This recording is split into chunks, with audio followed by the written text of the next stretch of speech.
is Tom. On Twitter, it is at @JCameronShow. Appreciate you jumping on here. We got so much to discuss. In many ways, I'm reborn thanks to the end of the season. Man, it is so nice not to have another loss hanging over your head, looming large. Week to week, you always had the weight of a pending loss that you knew was coming, a pending defeat in which you were made to look terrible time and again, and you knew that was coming every week.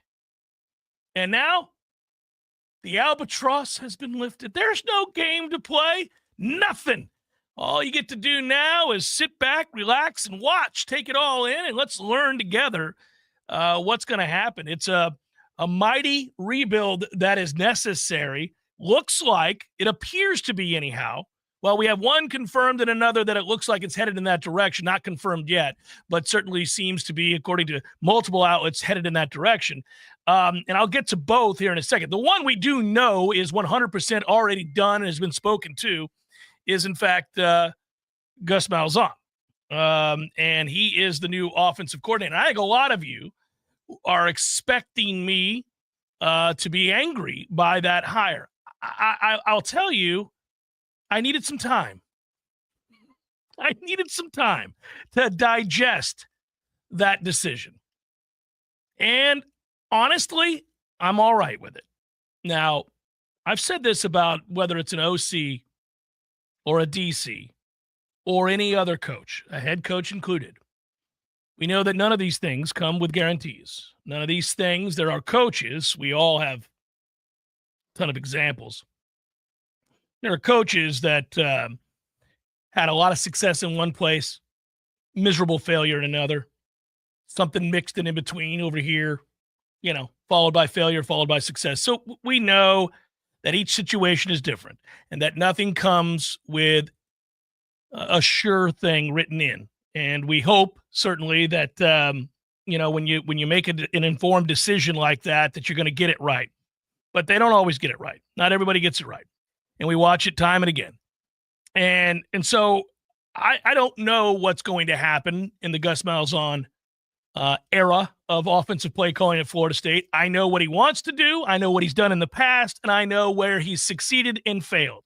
Where he has succeeded, everywhere he's ever been, is running the football. Go back and look at any of his success stories at Auburn or Arkansas State or even at UCF the first couple of years. Over and over and over again, the through line with Gus Malzahn is they run the ball. They are going to run the ball. And guess what else they're going to do? They're going to run the hell out of the quarterback. They're going to run the quarterback, and they're going to run the ball. They are going to do that. Good. We haven't run the ball successfully in a few years, Tom. I like the idea of successfully running the football. I don't know what this 2nd and 6 is that you're speaking of. What is that? We don't see it ever. We're in 2nd and 9. 2nd and 11, 2nd and 8. But It'd be nice to be in 2nd and 6 once in a while. So we know that. We also know that no offense, no defense, no coordinator, no head coach can win without good players. We know that. If you don't have good players, you're not going to consistently win games. You might have a season here or there. You may have a moment in the sun. But to sustain a level of excellence that you're trying to reach, you got to be able to bring in good football players that fit what you're trying to do. You got to convince kids that play at a high level to come play for you, whatever the system. And everybody's got a preference. Everybody's got an opinion about a system, a player. Everybody's got an opinion about what you'd like to see run, a preference. All of them require talent. All of them require that you have Jimmies and Joes. We can run any X's and O's with the Jimmies and Joes, but you got to have them. And so this will be a success or failure, either way, based on whether or not they can get some better players in here. They got to get more of those. And you and I have talked about that for weeks. We've talked about, hey, look, they may hire a guy whose name excites me. They may hire a guy whose name does not. It won't matter if you can't block. It won't matter if you cannot block. And Florida State just played another game on Saturday in which they did not block. I was watching a lot of Brennan Marion stuff, as we have been the last couple of weeks, and looking for takeaways from what UNLV does. The hell is this go-go thing all about? It's about the formation. But what I'm watching in these games is that UNLV's offensive line is winning, and so therefore the play is successful. I don't think it has to do with two running backs lined up next to each other, right, rather than the quarterback is in the middle. I don't think it has anything to do with that at all. I think it's that the defensive line is being pushed back by a yard. Quarterback has more time to make a decision for some of the option stuff that they run. They have good perimeter blocking. Their tight ends block as well. It's amazing how an offense can look good when you have, and it's amazing how smart coaches are when you have good players. We said a lot of things about Adam Fuller the last 3 years, this way, that way, the other way. But he's a genius when you have Jared Verse and Braden Fisk up front. And I'm sure they're saying the same thing in Los Angeles about what the Rams defensive coordinator is right now, because those guys did the exact same, and they're continuing to do it on a weekly basis at the professional level. You get the players in here, voila, you're a magician. And so we'll see. I do like the idea, though, that Gus, in many stops in his career, has done more with less. Because whoever comes in here at either coordinator position, whatever position coaches you have, if you have a track record of doing more with less, I like you. Because guess what? When you get here, even if we have an overhaul in the offseason, many of the games we play in 2025, you're going to have to do more with less. That's just the way it's going to be next season. I never wanted Gus Malzahn to be my head coach. I said that repeatedly on the show. And I always wanted to bring up the fact that, I didn't think long-term his system was one that would work out. And we talked a little bit about as a head coach, and there were a variety of reasons for that. But in terms of what he is as a play caller, well, there's no getting around, and we documented this when the announcement was made that he was hired. There's no getting around that at one time, especially in the early 2000s, Gus Malzahn was an incredibly innovative coach that brought a lot of concepts to football that now is incorporated into almost every offense run around the country and run in the NFL. And he has always been known by those that worked for him and with him as a guy that is highly intelligent, highly respected as a play designer. He's going to run the ball. It's rooted in that. If we look big picture, Tom, it's not surprising to me that Mike Norvell, for lack of a better term, would run into the arms of a football fatherly figure. And that is Gus Malzahn to him. They work together going all the way back to Tulsa. They're very familiar with one another in the tree and all of the coaches that we know that are on it, right? And they had very similar ideas and beliefs about offensive football. Currently, Mike Norvell runs much of what Gus Malzahn runs. Now, he incorporates some other elements to it that Gus didn't run as much. And most coordinators do add, subtract, based on changes in the game as they occur. New concepts are brought to the table, and all of a sudden, everybody's running duo. All of a sudden, everybody's running split. And you see it, and people are, I kind of like that. I don't like that as much. You know what? I'll replace this with that. That seems to be more effective, easier to teach, easier to execute. I can still run what I want to run, but I'll incorporate these things from other types of offenses or other designs. So, it's not surprising that he would do that. One of the things that I like about that particular hire is that Gus Malzahn's 59 and he has had success and failure. He's now going to join Chip Kelly as one of these guys that's a head coach of one program who's decided, I've had enough. I can't do this anymore. I don't like where college football is going. Nick Saban up and retired. Most people believe largely because of that. There have been many other coaches who've stated this is untenable. And you're now, I think, going to see more and more of this. More and more guys who say, if I could just go call plays, that'd be cool. I just want to go do this and not deal with all the nonsense. I just want to be able to run my stuff. Now, right about now at Ohio State, they're not loving old Chip Kelly, are they? We can get into that later. But this is not abnormal for your older coaches who I think want one more shot at it and maybe not the pressure that comes with being the guy that runs the entirety of it all. But there's a maturity that comes with those successes and failures, those seasons under the belt. Some great, some awful, and some in between. I think Mike could use some of that. I think Mike could use some of that sort of shepherding, if you will. Yeah, well, I mean, there's a couple of things to say to that. Number one, if Mike stole some things from and used it, was inspired by his time with Gus Malzahn, and that was his offense, and he used some other things that maybe Malzahn did not use, that's immaterial now. Gus came in here to run his offense. I don't think Gus is coming in here to listen to Coach Norvell and his thoughts about what they should do instead of, hey, Gus. There's no chance. Gus, hang Zero on a minute. chance. I know you like to do this at UCF, but instead, here's what I want you to do for me. No, man, that language isn't used when you bring in Gus Malzahn. The keys are his now. Just by definition, him taking the gig, I think brings that to where it's a closed issue. We were wondering openly, is Mike being honest? Sometimes head coaches talk about they're okay with seeding play calling, and then they never do. Sometimes they tell you they have a 5-year plan, and you're in year 8, 9, year 10 of the 5-year plan, and you never see the play calling handed over to somebody else. Well, Mike Norvell said from the beginning that this is not an ego thing. If he thinks it's in the best interest of the football program for him not to call plays, he won't call plays. Right. Gus Malzahn's arrival, Brendan Marion, if he was hired, that would tell you that the guy that's coming in is taking over full control of the offense. So that's what you're getting here. It's a turnkey thing. It's now Gus's to mend. And the question that you got, and you talked about this earlier, what do you think of the hire? It's so hard to say because head coach, no, thank you. Offensive coordinator, completely different role within the function of a football program. So I'm not going to allow my thoughts about Gus, the head coach, to cloud that this could work at offensive coordinator, but I'm going to be honest, I'm not inspired by it. But we'll see how this goes. It's a completely different role. My hope is that as they fill out the staff on the offensive side of the football, that you see a lot of guys who have ties to the Southeast in terms of high school relationships and recruiting. I think that's critical. We have to get smarter than we were the first go around with the first staff. There have to be dudes with more ties.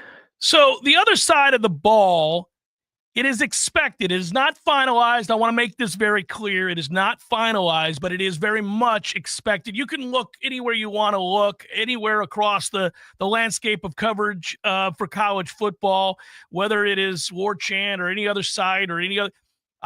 This morning, we've all seen these reports that it looks like Tony White is going to be hired by FSU, is expected to be hired by FSU. And I think the one thing I want to put out there about that, as somebody who was on the phone early this morning with a lot of sources that were backing up that information, that were saying, yes, it does look like Tony White. That's the sniff that I got over the weekend. Started making some calls. A lot of guys confirming that, in fact, it looks like Tony White is the guy.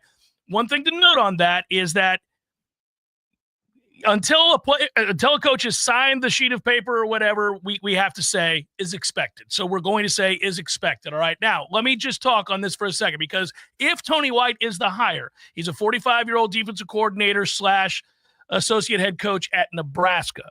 There are a lot of things that go with it, including rumored, we'll see. Don't know this, can't confirm this. We're all just now kind of sitting back waiting to see, once FSU confirms these things, if in fact they're true, that maybe that he brings his defensive line coach. And the first thing I thought about with that, Tom, was that, first of all, I would like this hire if it happens for certain. And I would like the whole package that we're hearing that's rumored out there, Knight and all these different guys, right? Well, part of what I would like about it is if you watch Nebraska's defense each of the last 2 years, you saw a top 20 defense, first of all, but you also saw one that was hell-bent on, for the most part, stopping the run. There are a couple blips on the radar, but they totally shut down Ohio State's run game. Ohio State converted 1 third down in that game against Nebraska. We all remember that Nebraska-Ohio State game. Nebraska pretty much should have won the game. Nebraska's offense struggled in that game. If you go back, they totally shut down Colorado. That was the worst game that Colorado offensively had. Hunter didn't do anything in that game, really. Shedeur Sanders was sacked a ton, beat up in that game. I remember after that game coming on the air and saying, man, Shedeur Sanders is tough. Like, we kind of admired how tough he revealed himself to be with as many hits as he took in that game. Colorado's offense got stymied by Nebraska's defense in that game. So you okay with a 3-3-5? You haven't been too keen on it. Well, I'll tell you why I'm okay with the 3-3-5. I called Nebraska people. I called my guy, Sean Callahan, who I worked with Husker Online.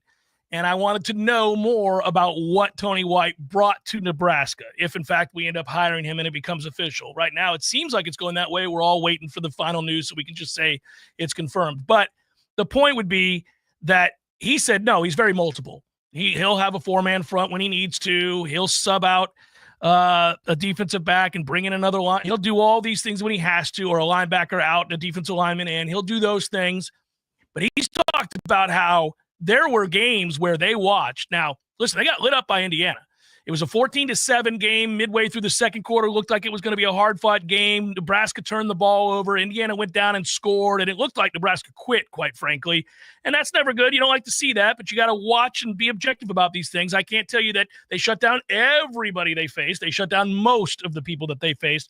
Point is, the larger sample size of Tony White's defenses, whether it was at Syracuse or here, at Nebraska or at Arizona State, they all improved under his leadership. They all got better. They all played good against the run, very good against the run. They all played physical, triggered downhill. They were aggressive.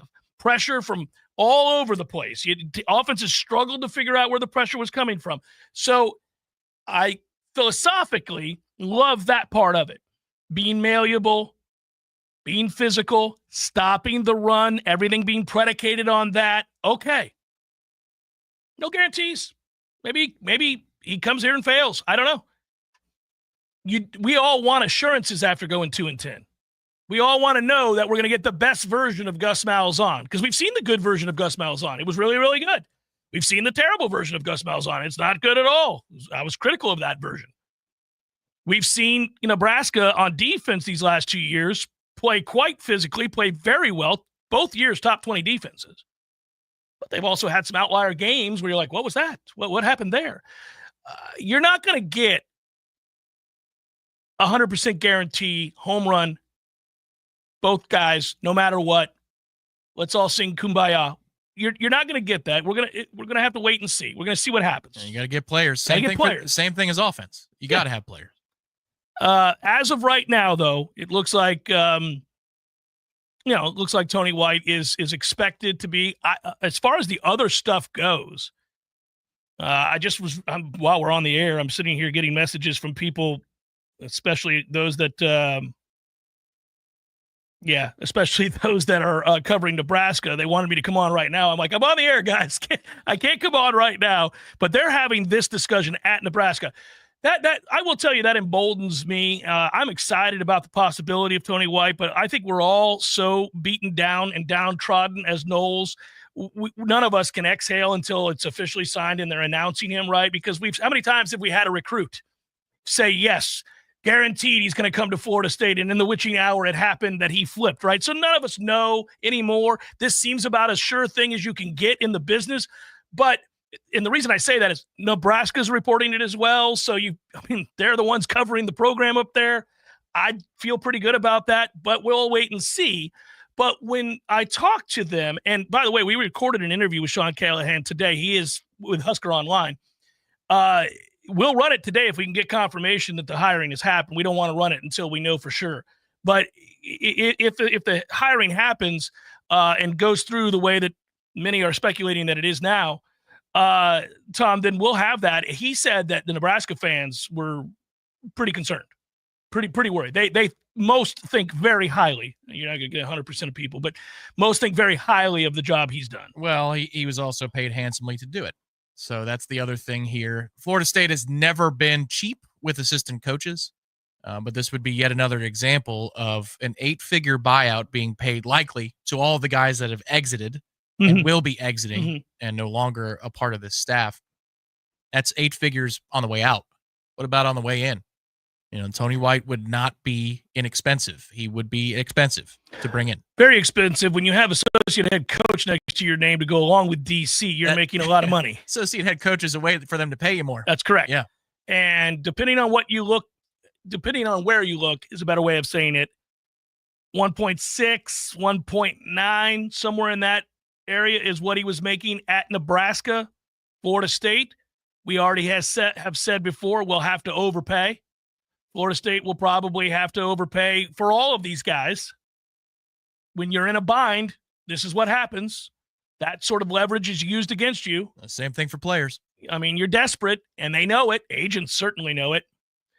And so you're going to be in a situation where if you're able to get a guy like that who's as well thought of as he is and as successful as he's been in the position that he was in at Nebraska, if you get him to sign, I got to imagine that it's going to be for over $2 million, which is a good sign that the administration, the athletic department, Mike Norvell, whoever you want to give credit to, understands the depths to which the sorry has permeated this program and the need to bring in a fresh set of eyes on offense, on defense. And hey, I think to me, it looks like they're just getting started. Well, that's where the actions back up the verbiage. Mike Norvell's press conference on Saturday night was as pointed as I think it's ever been in any one of his press conferences.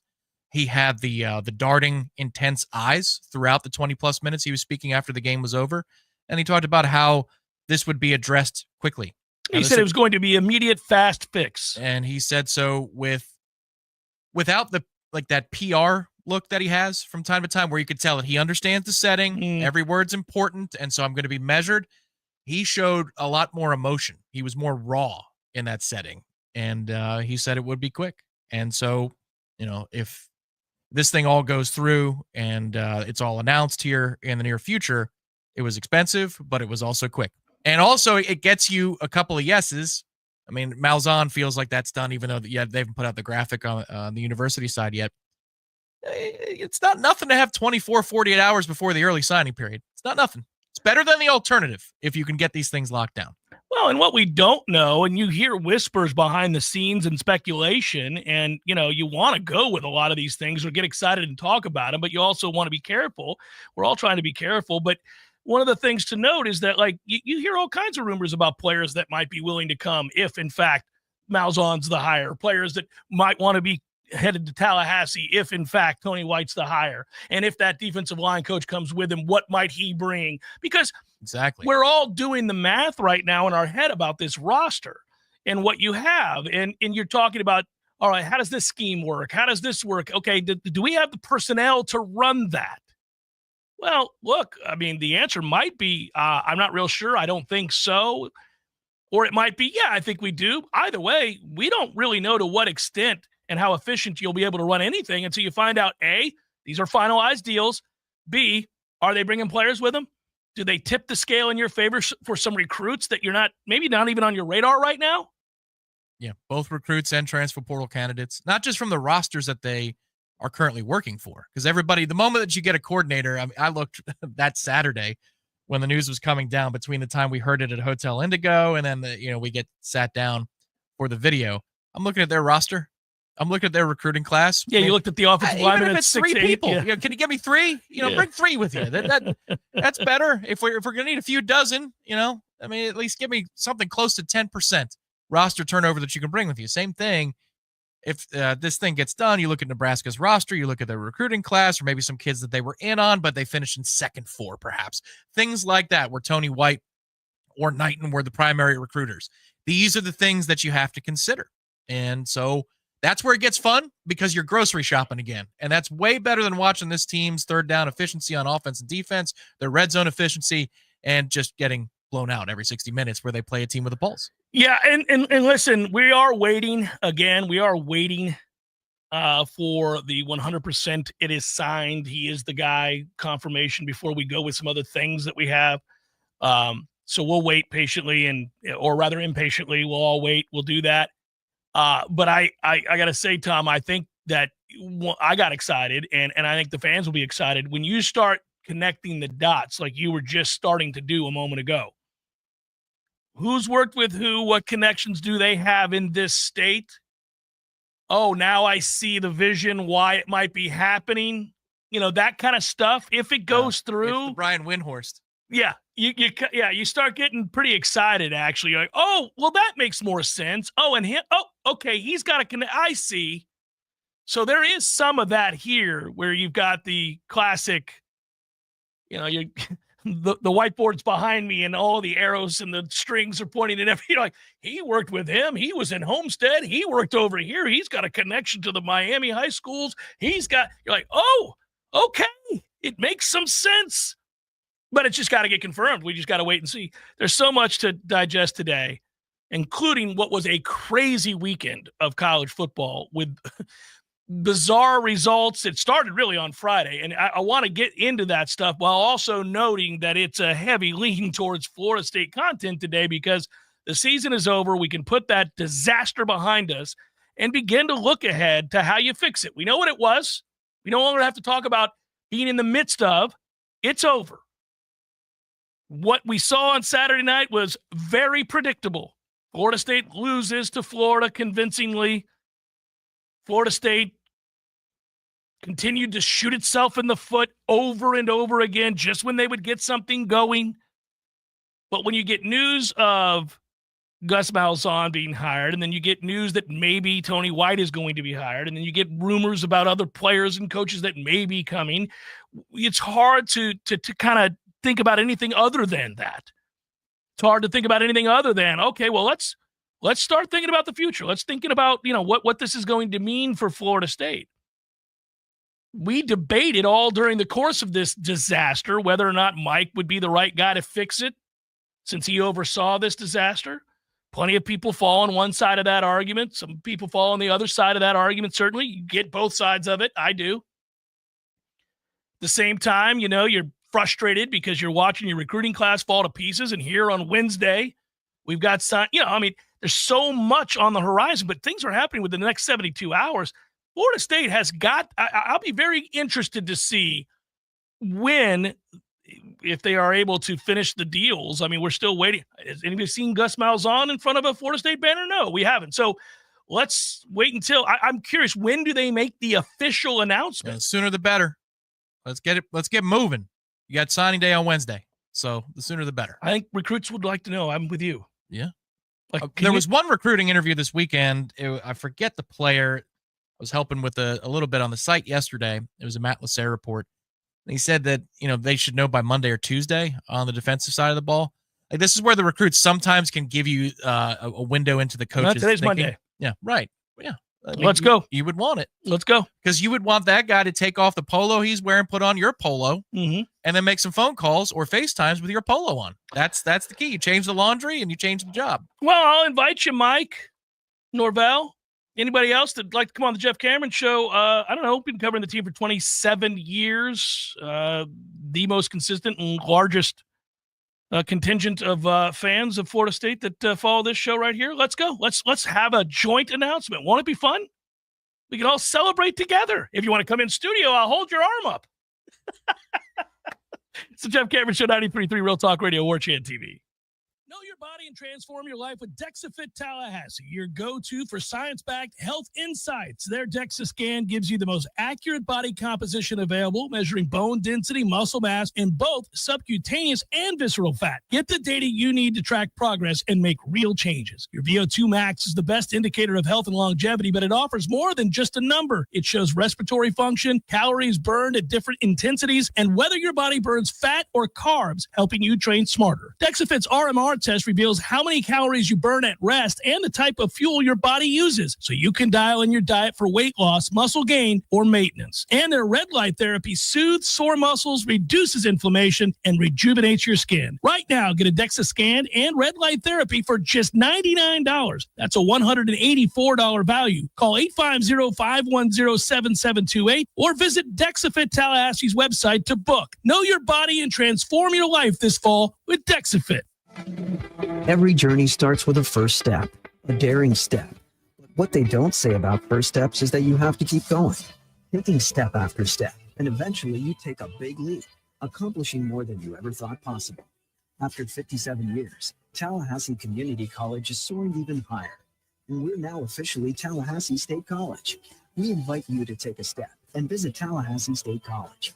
Learn more at tsc.fl.edu. This is Shannon Young with Fairway Independent Mortgage Corporation. Sellers, are you stuck between wanting to sell your home and waiting for rates to fall? Are you worried about the contingency of having to sell your home? What if you didn't have to? With a 2-1 rate buy down, you can lock in a lower interest rate for the first 2 years of your mortgage and get the home you want now, all while having a higher chance to buy that next home with the contingency of selling yours. If you wait for rates to fall, You risk more competition, sellers less likely to wait, and paying more for that next property. If you're stuck, we need to talk. Give me a call at 954-369-6171. Again, this is Shannon Young with Fairway Independent Mortgage Corporation. That's 954-369-6171. And don't forget, for every loan we close for our fellow Noles, I will personally donate $250 to the Battle's End. Equal housing rent, NMLS number 373031. The holidays mean more travel, more shopping, more time online, and more personal info in more places that could expose you more to identity theft. LifeLock monitors millions of data points per second. If your identity is stolen, our US-based restoration specialists will fix it, guaranteed, or your money back. Don't face drained accounts, fraudulent loans, or financial losses alone. Get more holiday fun and less holiday worry with LifeLock. Save up to 40% your first year with promo code NEWS. Visit lifelock.com. Terms apply. So this new dose is, nope, that's not it. The price is nowhere to be found. Mr. Green?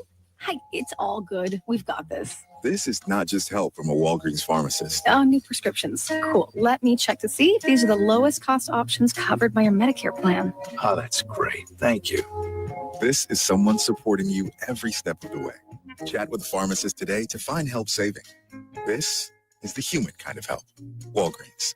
Science-backed, technology-tracked, and coach-led. Hey, Jeff Cameron here. You've heard me rave about the benefits of Orange Theory Fitness and the proven track record of science-backed interval training. Well, now Orange Theory Fitness has done it again, adding more ways for you to improve your health and look your best. In addition to the always great standard workouts, OTF has added Tread 50 and Strength 50 for those in the mood to just lift for an afternoon or attack those cardio goals for the day. Take the guesswork out of exercise. Make sure you're getting the most out of each and every workout. Orange Theory Fitness, location Midtown Tallahassee and Village Square Boulevard. The Jeff Cameron Show is a production of the Warchant.com Multimedia Network. Check out Warchant.com today for the latest news inside Florida State athletics. That's Warchant.com. Now, back to Jeff on Real Talk 93.3. Busy Monday, a lot that happened in college football, obviously, and no shortage of information, conversation centered around Florida State's disastrous season coming to an end and what the future might look like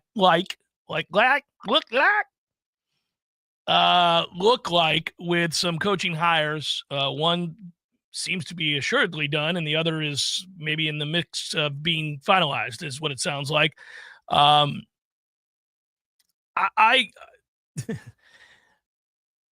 like you. I want to get with the getting, because I want to tell you what I think it ends up meaning, as far as really both coaches. Because what I think, and I'm guessing here, I'm projecting what I think will happen if those two hires are confirmed. What we'll probably see next, and A national championship?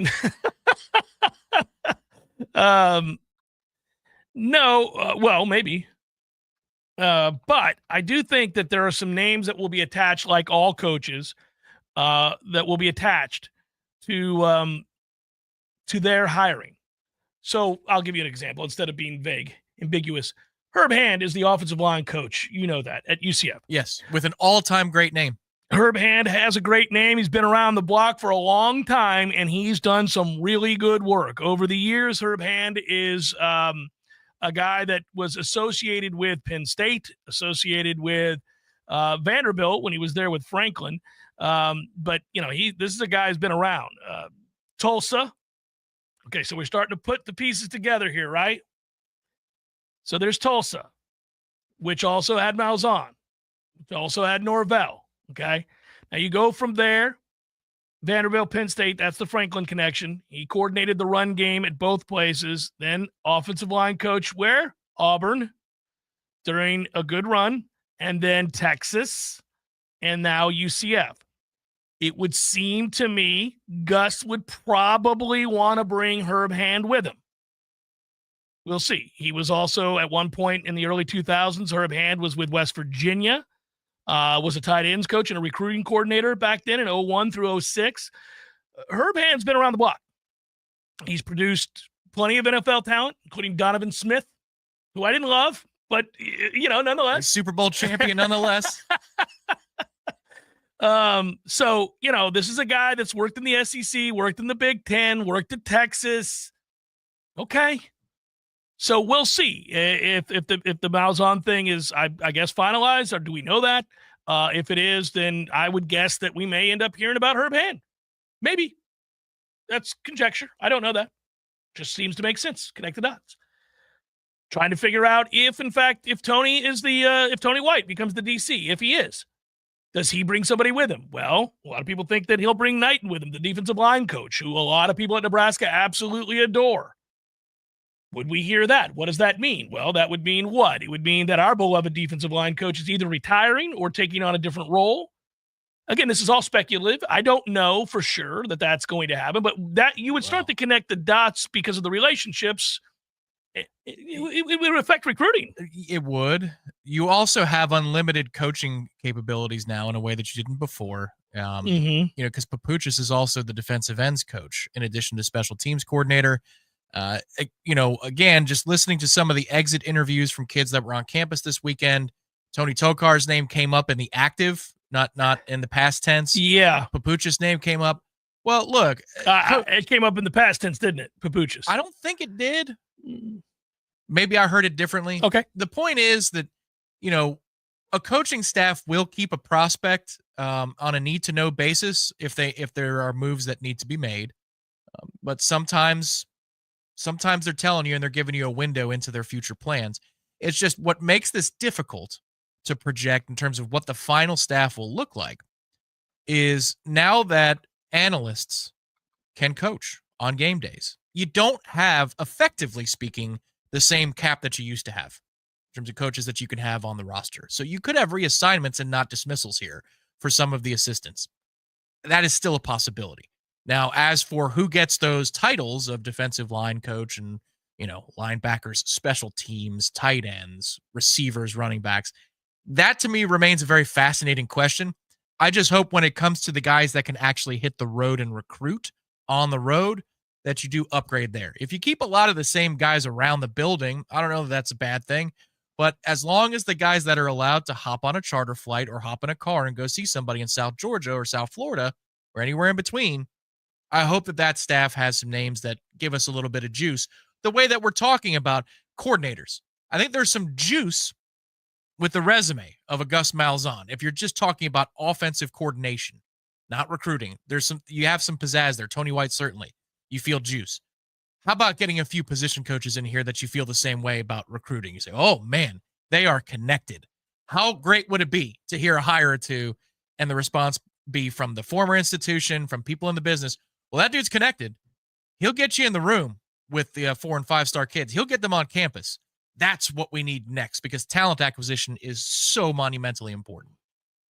Terrence Knighton is a guy that's the defensive line coach for Nebraska. Sean Callahan, who I hope you get to hear from, we'll see if this all gets finalized, said that this is a guy that has been crucial in their efforts to get better players on the defense, is a guy that is as affable as they come. Kids flock to him. There you go. Yeah. Kids flock to him. He's a guy that was, he's got NFL experience as well. So, what I'm beginning to understand and think more and more about is that, okay, a coach can be perceived a certain way. Like, would we all admit now that Billy Napier is in the midst of changing the perception of who he is at Florida? Yeah. Yeah, he is, right? Before this season, he was Sunbelt Billy on his way out, was on the verge, on the cusp of being fired. After Saturday's win against Florida State, he is viewed as a guy that played one of the toughest schedules in America and lost his starting quarterback and went 7-5. Those kids play hard for him. They seemingly care a lot about him. It all changed in the middle of the year. He was able to flip it. So I'm finding myself, and he's one of many examples, but if you incorporate that along with the way that college football is changing, I'm sort of now I'm of the mindset that I don't really care, oddly, who your offensive coordinator is, who your defensive coordinator is. I mean, I care. Obviously, that's an overstatement. But I don't care as much as I once did because the landscape has changed as to how an operation in college football is run. It has completely changed. Recruiting has completely changed. The bar with which we judge these programs, I think, are in the midst of changing. They're in a constant state of change. And we are going to begin to discuss college football programs less centered around the head coach, the OC, and the DC than ever before. And instead, we're going to begin to talk about who is your GM. Who is the man that everybody answers to that helps change the organizational philosophy towards talent acquisition, towards however you run the operation, right? We're talking about this. This is where this is going. Yeah, I think it's taking. I think that's going to have to be the head coach is going to have to serve in that position. Well, he stamps everything. I agree with that, but I will tell you that he doesn't. I don't know that the head coach has the time to do all the things that are now required to run in the NFL. GMs run an organization. Yeah. I agree. I think that the head coach is such a powerful job in college football that you're almost, when you get to this level, especially when you're paid $10 million a year or in excess of it, you're getting to that place where you have a head coach who's also in charge of player personnel decisions. And 100%. When you look at the day-to-day structure of Mike Norvell's existence as Florida State's head coach next year versus this, and you look Monday through Sunday, how it's all organized, I'll bet you that calendar looks completely different for his secretary to put together in terms of the meetings he has, the topics he discusses, the time that he spends. I'm just noting that there is an elevated importance now for that role. We never associated the term GM with college football in any way, shape, or form. We talked about athletic directors that are or are not doing a good job, and we talked about head coaches. We never discussed a GM. We are now going to be discussing GMs on the regular. Who's got good ones? What happened under their watch? You're going to be hiring GMs from other programs that got it right over like an 8-year period. It's going to start to happen. Yeah, I agree with you. In that sense, I think it will be in the flow chart of the organization on the level of coordinator in terms of importance. I think, you're going to need your coordinators and you're going to need a good general manager that you can hand those things off to. Now, unless that general manager position starts to get paid $5 million, $6 million, $7 million a year, maybe at that point the flow chart changes and they operate on an even playing field. But for now, I think the natural way to assume that position would be underneath the purview of the head coach of the football program. I do too. I'm just saying they're married. They're absolutely joined at the hip. Just the way it happens in the NFL. Because there's not enough time. No, NFL coaches get fired all the time because their GMs effed it up. Right. And GMs get fired all the time if the coach is infuriated and has a good relationship with the owner. He can go to the owner and say, "Hey, this guy's killing us. You got to fire his ass." But here's the weird thing: is that the owner in this situation is an athletic director who doesn't make nearly as much money as the head coach. Well, at least in that setting, you're talking to a billionaire, right? Who actually owns the operation. Yeah. There is no owner. There is no owner in this equation. We got to get to the news. Jeff Cameron Show, 93.3 Real Talk Radio, Warchant TV. Two are dead following a Thanksgiving Day double homicide. The homicides occurred at 151 Hunter Road in Decatur County. Names of the deceased cannot be released at this time. Chief Wendell Kofer says that there is no active threat to the community. They do have a suspect, and agencies out of Florida and Georgia, including the GBI, are assisting. A pedestrian was struck by a car at the intersection of Appalachia Parkway and Capitol Circle around 8 p.m. last night. The pedestrian has been hospitalized and is in stable condition. Authorities say it is unknown what caused the collision at this time. A crash involving a vehicle and electric bike took place Wednesday afternoon in North Tallahassee. The incident unfolded just before 12:30 p.m. in the areas of Doctors Drive and North Magnolia Drive. There has been no update provided on if either the cyclist or driver sustained any injuries. This is an ongoing investigation. This is Rachel Anay with your Real Talk 93.3 local news update, brought to you by Macklemore Systems, Tallahassee's go-to Mac store. Check them out online at MacklemoreSystems.com.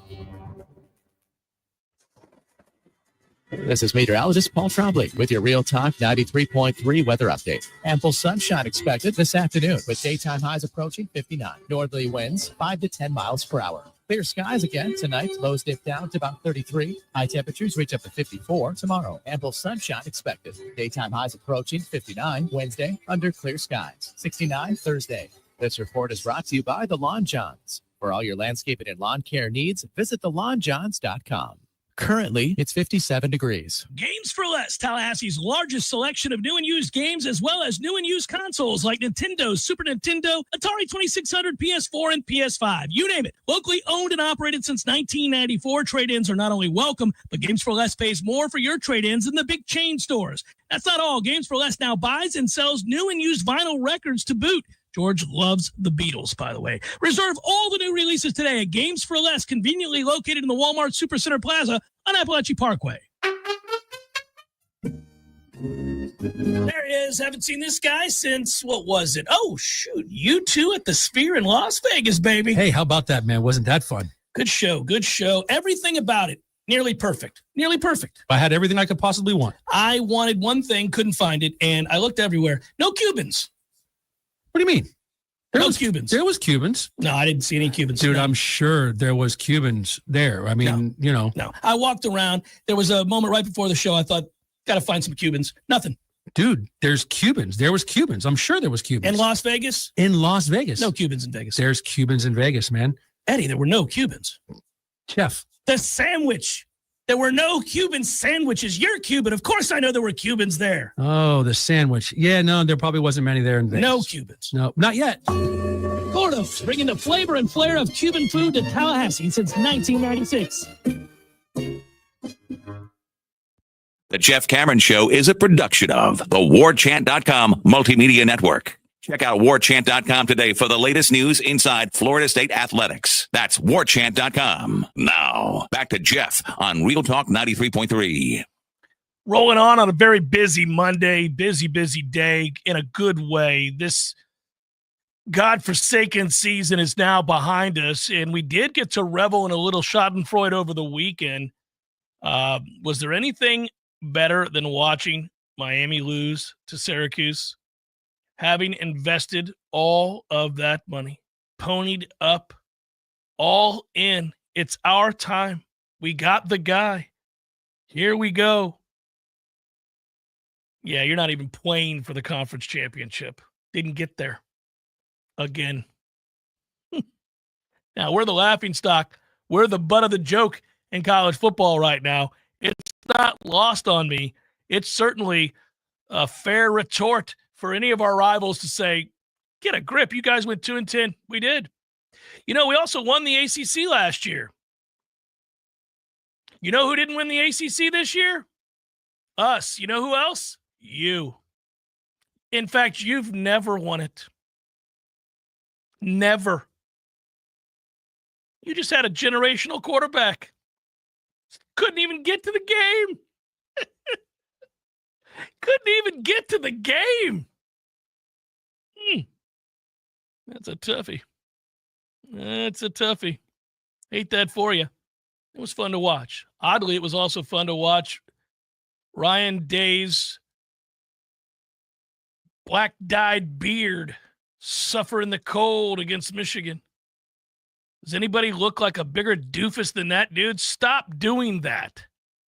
What is wrong with you?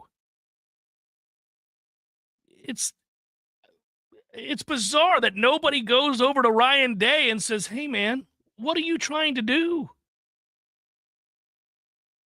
Well, what do you mean? That's not a real color. No hair looks like that. What are you trying to be, Steven Seagal? You look like an ass, and you can't beat Michigan.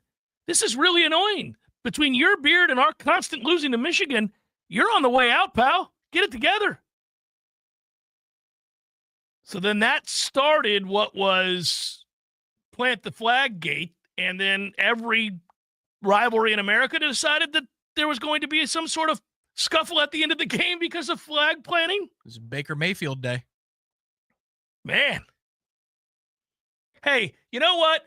At least Julian Armella, who's accomplished exactly nothing here as an offensive lineman, goes out with a bang. Both in getting punched in the face because he foolishly decided to do the right thing and step up and make sure the flag wasn't planted. But, well, not wearing a helmet. Come on, my man. Decisions. You got to button it up. Go watch Ohio State's number 33. Chin strap, securely fashioned, as he ripped that flag away from number 22. I think it's safe to say that's going to be banned, right? Well, I'm surprised it's taken this long for college football to just say that that particular thing is banned.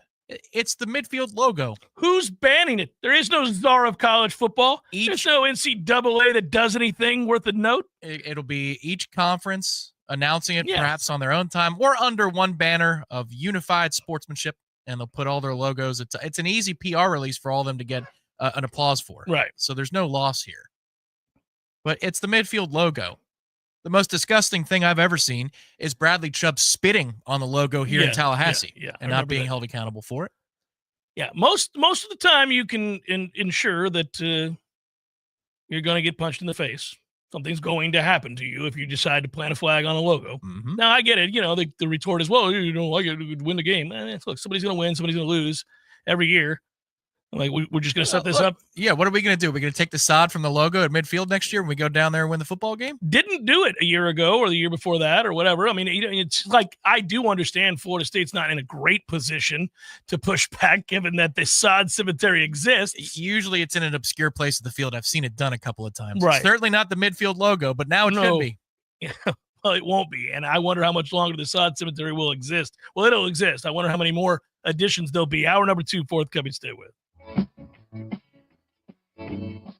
Oh, whoa! Check out Pinch a Penny. We're stocked to the rafters with hot spring spas, a recognized leader. Imagine the fun of the holidays with warmth, relaxation, and lovely bubbles. Oh, it's 30 home spas for you to see right now. Affordable right now, too. Up to $2,000 off or special financing. Ask for details. Is the world stressing you out? Fight back. Now, to assure these prices, Pinch a Penny, open 7 days a week on Career Road. Hey, let me tell you about my friends at Tried and True Consulting, a Seminole-owned business that specializes in payments and business solutions. Tried and True's core expertise includes card, ACH, point of sale, mobile, e-commerce, and hosted payment solutions. Tried and True will help you reduce costs and increase your bottom line. That always sounds nice. Whether you're a retailer, restaurant, licensed professional, or service industry, Tried and True is saving you money. Tried and True's expertise extends to payroll, video menu ad boards, IT services, web design, and social media. It's time to make one call and tell the competition to take it on down the road. Call Don or Joe today at 844-464-6653. That's 844-464-6653. When you do business with Tried and True, they contribute 10% of the net revenue to the battle's end. So go Tried and True today. Call 844-464-6653. Barman, you look so twisted. What did you do now? Well, Hank the alligator needed his teeth brushed, and when I bent over to give him a scrub, my back popped like an afternoon lightning storm in Florida. And now I can't even stand up. You need to go to FinChiro.com and schedule your new patient appointment right away at FinChiro.com. That's FENNCHIRO.com. I'm really busy. I don't want to leave Hank in the orange grove unattended for too long. Fin Chiropractic will get you in right away, and they get to the cause of your problems. So go to FinChiro.com and make your new patient appointment. There's even an online discount. Discount? That's a good thing because my purse is a little light since I bought Hank a new gold chain. You have to take care of yourself if you want to be able to take care of your alligator, Hank. Make your appointment now. Go to FinChiro.com. Well, hold my pina colada. I'm going to FinChiro.com. There's fun to be had every night at the Corner Pocket. Take-home prizes on Trivia Tuesdays and Beer Bingo Thursdays. And kickstart your weekend with Martini Fridays. Plus, happy hour runs every weekday and game day specials every time the Noles take the field. Watch all the best games at the Corner Pocket's Vegas Wall, featuring 560 inches of flat-screen TV heaven. Oh, really? The best food, the best drinks, and the best place to watch all the games. Tallahassee loves the Corner Pocket. Coming up next, more of the Jeff Cameron Show. Live and local on Real Talk 93.3. WVFT, Crescent, Tallahassee. Your sports action update on Real Talk 93.3 with all the latest odds from Vegas. Brought to you by Palmar's Pawn, Gun and Gold. More than you might expect with 2 great locations in Tallahassee. Jacksonville Jaguars lose quarterback Trevor Lawrence, knocked out of the game on a vicious hit by Aziz Al-Shaair of the Houston Texans. Lawrence suffered a concussion. Houston 23-20 over the Jaguars yesterday. The Jaguars did cover as 3.5-point favorites as they dropped to 2-10. Jacksonville this week opens as a 4.5-point underdog of the Tennessee Titans, a total 40. If Lawrence cannot go, Mac Jones will start at quarterback. He threw for 235 and a couple of touchdowns yesterday in the loss. Tampa Bay Buccaneers tied for first of the NFC South. They're laying 7.5 at home against the Raiders on Sunday. Cash back for every bet with a GBank signature Visa card. Visa.com/GBank. Mike Sutton, Real Talk 93.3. Black Friday doorbusters mean big savings at Lowe's. It's your chance to score a Blackstone 22-inch 2-burner gas griddle for just $149. That's a savings of $80.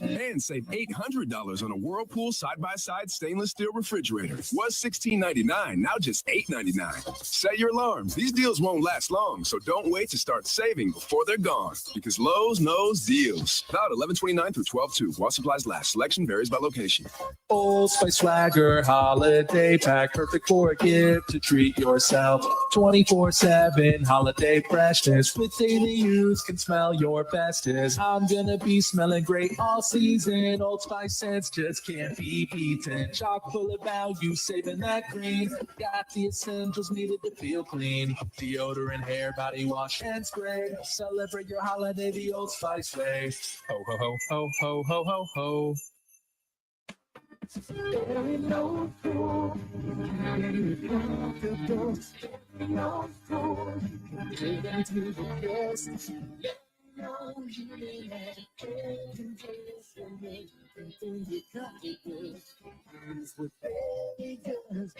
No matter how busy life gets, your home is the place where your family and friends show you they care and celebrate with you. That's why the professionals at Barano Heating and Air Conditioning always make sure your home is comfortable. Just like those who matter to you most, Barano will always be there for you.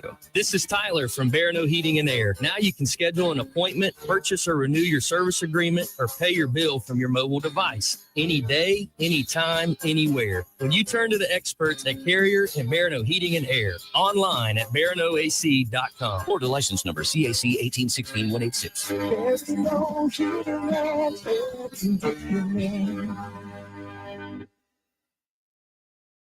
Hey, no fans, our partner ISF Inc. is a national management and IT consulting firm located right here in Tallahassee, Florida, solving the future for state governments through strategy, process, and technology. As a trusted advisor for state governments, ISF knows the importance of defining a clear and detailed strategy. Our friends at ISF can help your organization create a strategy that sets you on a path to success. ISF, your vision plus our expertise brings your brilliant ideas to life. Visit ISF.com to learn more. ISF, solving the future. Science-backed, technology-tracked, and coach-led. Hey, Jeff Cameron here. You've heard me rave about the benefits of Orange Theory Fitness and the proven track record of science-backed interval training. Well, now Orange Theory Fitness has done it again, adding more ways for you to improve your health and look your best. In addition to the always great standard workouts, OTF has added Tread 50 and Strength 50 for those in the mood to just lift for an afternoon or attack those cardio goals for the day. Take the guesswork out of exercise. Make sure you're getting the most out of each and every workout. Orange Theory Fitness, location Midtown Tallahassee and Village Square Boulevard.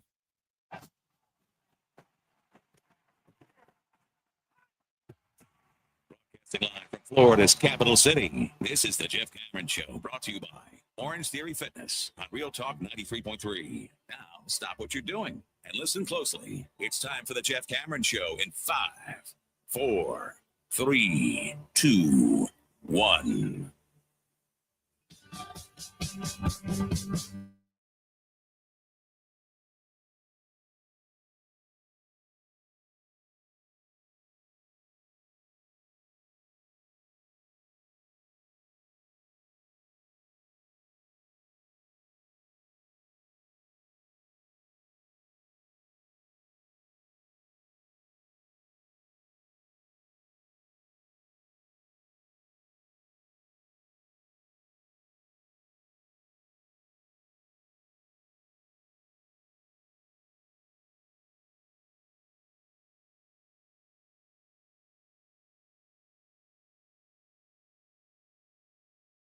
went well for you and yours. I hope you got quality time with those you love.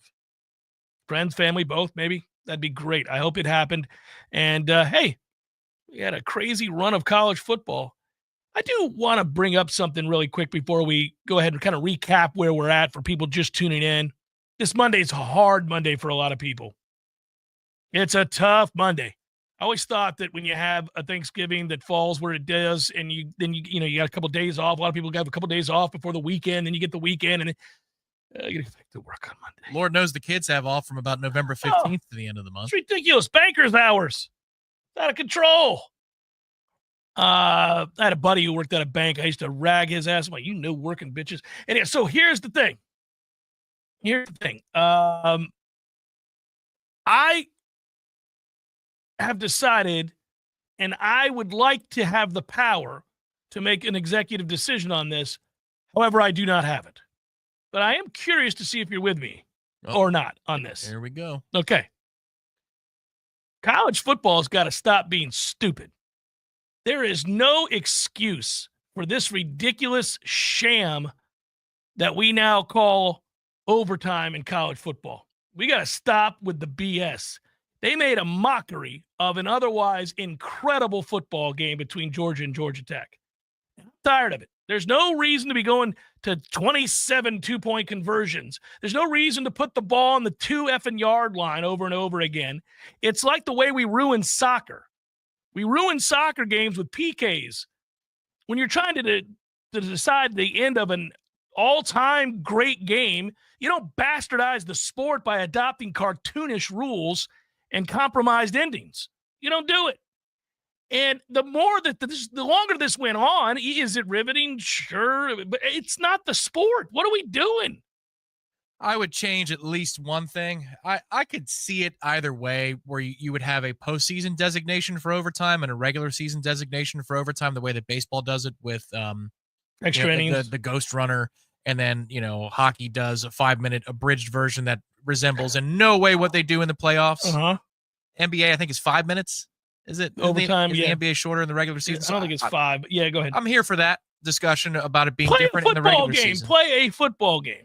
I would, if you're the unlucky half of the field that's unable to see overtime, that's just too bad. You lost a coin toss like the team who is going to be going second on offense.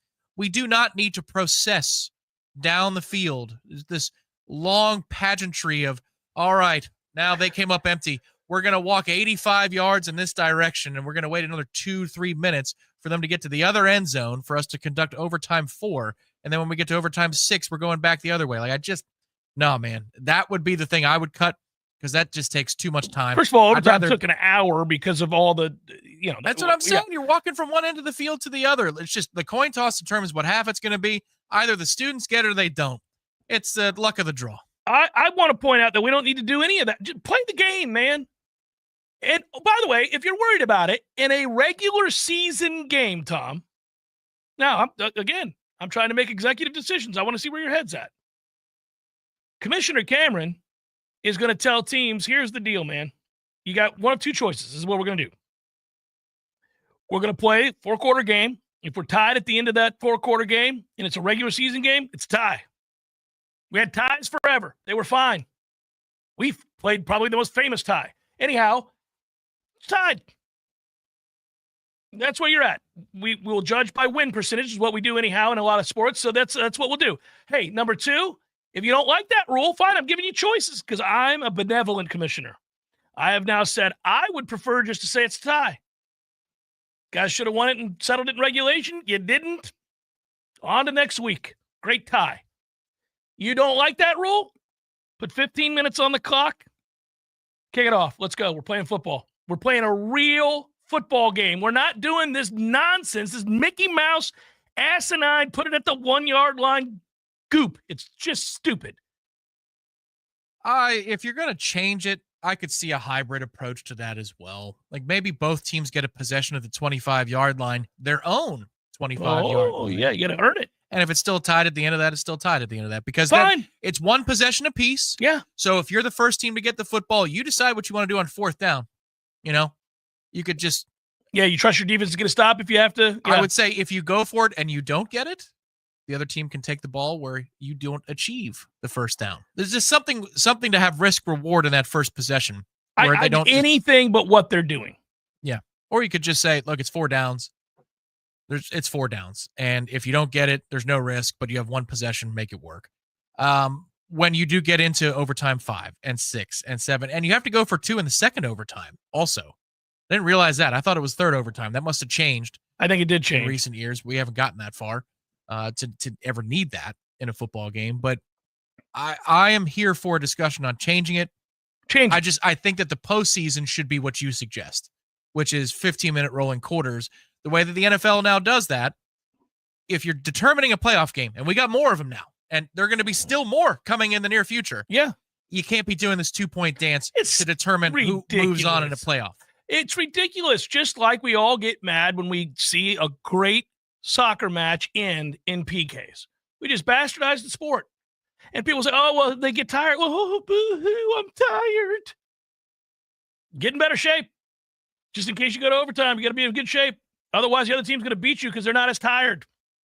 That's the way it works. I don't want to hear it. I'm tired. Or the other roster has more depth. Right. That's why you get better players. And that's also why you take more risks if you're the underdog and you go for 2 right from Jump Street. Yeah. When you tie the game or when you score at the end of the game, you go, I'm going for 2 because if this goes on much longer, we're dead. We don't have the better players. Yeah, you make a strategic decision that affects the game. You don't do this nonsense. I would have said it either way, by the way. It would have been nice if Georgia Tech had upset Georgia. In essence, they were the better team for much of that night, but it doesn't matter. The point is that this felt gimmicky and silly the longer it went on. I was like, really? This is what we're doing? We'll put the ball on the 2 over and over again? It doesn't really decide what a football team is or is not in those moments. It's silly. Right, yeah. The moment is achieved for Georgia Tech even without the outcome. Right, for Georgia, the outcome determines very different feelings about their SEC championship berth, and what they're going to do, right? And the vigor with which you play that game, the desperation. Mm-hmm. But for Georgia Tech, it's mission accomplished, except for the final box score result. Right? They get to say, "We went into Athens and look at what we did," and they're right. And you'll do it in recruiting. And it's a hell of a feather in the cap for that coaching staff who's got a program ascending, and they've done a very good job. Now, the second part of that game that I want to address before I forget. Oh, no. Joe Tess is an embarrassment to broadcasting. He embarrassed himself and the profession. And you know who knew it? ESPN. Because the very next day, they had a pseudo mea culpa on the set of College Game Day, in which 2 of their biggest names were like, no, man, the ACC can get 2 in. Yeah, there's enough damage has been done to the SEC. We know that other conferences have good teams too, and they can get in. And they would not have felt compelled to say that had they not heard Joe Testator. I got to be careful. You almost called him something else. Gargling. Joe was something. And the problem is they are truly partners with no one else. So instead of this arrangement that they had where it was beneficial to them, they are now truly partners. And so you have a play-by-play announcer who serves more as an advocate than he does as a man calling the action. This wasn't the first moment of its kind. Relative to the conference, I'm ignoring last year's ACC championship game completely when I say this. Right. We were remarking on it a month and a half ago when he was calling Auburn and Ole Miss. Yes. I would say that what's happened there is that Sankey feels very strongly that if you make the conference title game, you're in the playoffs. Otherwise, the conference title games are in real danger, and that's too much money to lose. So that's what's happening. So no doubt Sankey told ESPN, or maybe Joe Tess himself, get on your knees. This game's too close. I need the SEC to be serviced. And Joe, you're my guy. I didn't bring knee pads. Joe, you know who signs that paycheck. Do what must be done, Joe. 10-4. And that's how it went down. In the past, you had really strong play-by-play announcers, Vern Lundquist or Brad or whomever, right? They were not going to do that. They had a storied career. They could stand up to network executives. They could say, I'm not going to bastardize my call because you'd like a result or you need something to appear a certain way. The game's the game. I call it the way I call it. I've been doing it for 30 years, 40 years, 50 years. I'm not going to change because you'd like a game presented a certain way that benefits you. The game's the game. It's too sacred. We're not doing this. I'm not going to be your shill. Now, Joe Test comes from a different school, one in which he dons the knee pads and does whatever he has to do to ensure that his overlords are happy. It reminded me of something that Vern and Gary Danielson did in 2006 when there was a lot of talk about Ohio State, Michigan being round one. The game was round 1 of 2, and they were going to be playing again in the national title, the way that Florida got a second chance at us in the 90s. Yeah. And I recall on CBS for the SEC championship game as Florida was winning that they went in and they leaned very, very hard to make a case for Florida to be playing the winner of the game. As it turned out, it was Ohio State. And I felt it went over the line at the time, but I had no idea that in the future there would be something like this. It's akin to late night HBO versus something that, well, is on a scramble channel back in the 90s and early 2000s. It was something to behold. It's a different level. It's gross. Just a different level. It was gross. It was really, really, I'm a guy who, by the way, between the two of us, when we get in these little debates together and we have fun with each other, I'm the one who usually defends the SEC more than you do. I think it's the best conference in college football. In some years, Swaffy's not sending you Christmas cards. That's anymore. right. Some years, it's abundantly clear that it's the best conference in college football, and others less so. But top to bottom, it's pretty much annually the best conference in college football. That said, they're not perfect, and in some years, they're not even a clear-cut favorite to be, awarded that crown, if you will. There's been a few years in the last 10 where I'd go, okay, I'm with you if you're going to make an argument for the ACC in 2015, if you're going to make an argument for the Big Ten another year. There have been years where that's happened. For the most part, it's the deepest and best of the leagues. Hell, the Pac-12 last year could have made a run, and it's a swan song. As it turned out.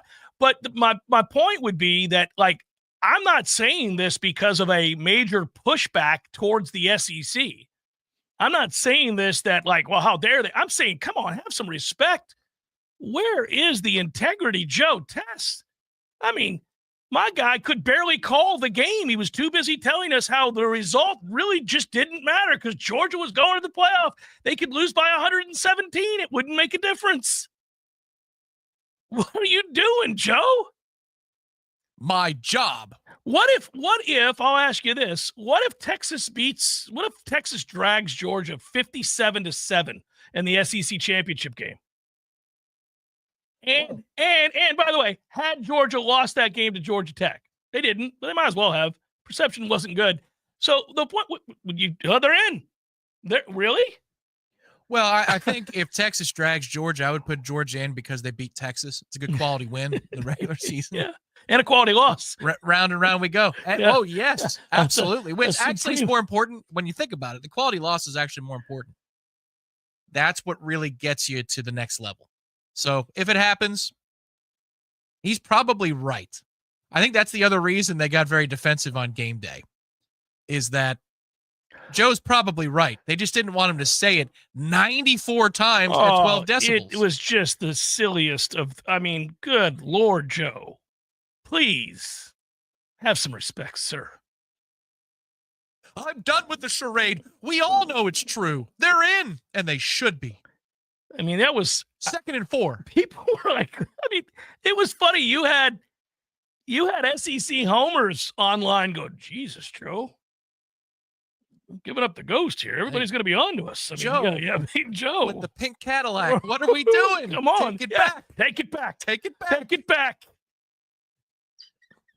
I know how it's going to go. You know how it's going to go. Right. We don't have to get on our knees here. What are we doing, Joe? Wow. The only way we can't put the fix in is if people know the fix is in. Yes, if they recognize the con for what it is, Joe. Let it go. Call the game. You got a great one right before you. You're missing it. You got a cue card? Did you get the text? Did they draw it out for you?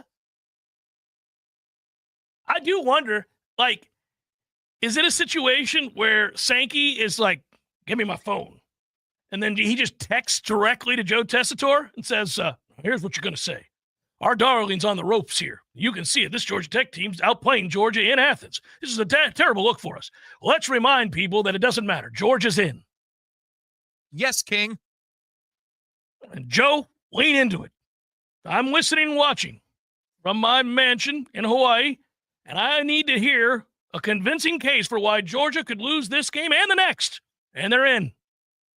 Get to work, Joe. Praise hands emoji, crown emoji. Ira Chappelle will join us in about 7-10 minutes, somewhere in that neighborhood. Chef Cameron Show 93.3, Real Talk Radio, Warchant TV. I'm Robert, and I'm a general pest technician at Paul's Termite and Pest Control. I have a fantastic job working for an amazing company. Every day, I take great satisfaction in knowing the work I do helps protect the health of the customers I'm honored to serve, and their pets too. Many are now my friends. Paul's is a local North Florida-based company, and they are constantly teaching all of us techs about the ever-changing needs of our unique part of the world. I'm Jay, and having the privilege to work with people like Robert and all of our employees is truly an honor. There is no doubt that the staff of Paul's Termite and Pest Control is the best in our industry. All of our people are local, and local really does mean something. We're North Floridians. Our kids go to school here. We shop here. We build relationships here. And we honor our commitments. To all of our customers, thanks for trusting us to protect your family, pets, and home. For the elimination of termites, any other pests, and a greener lawn too, call Paul's. We'll get them all.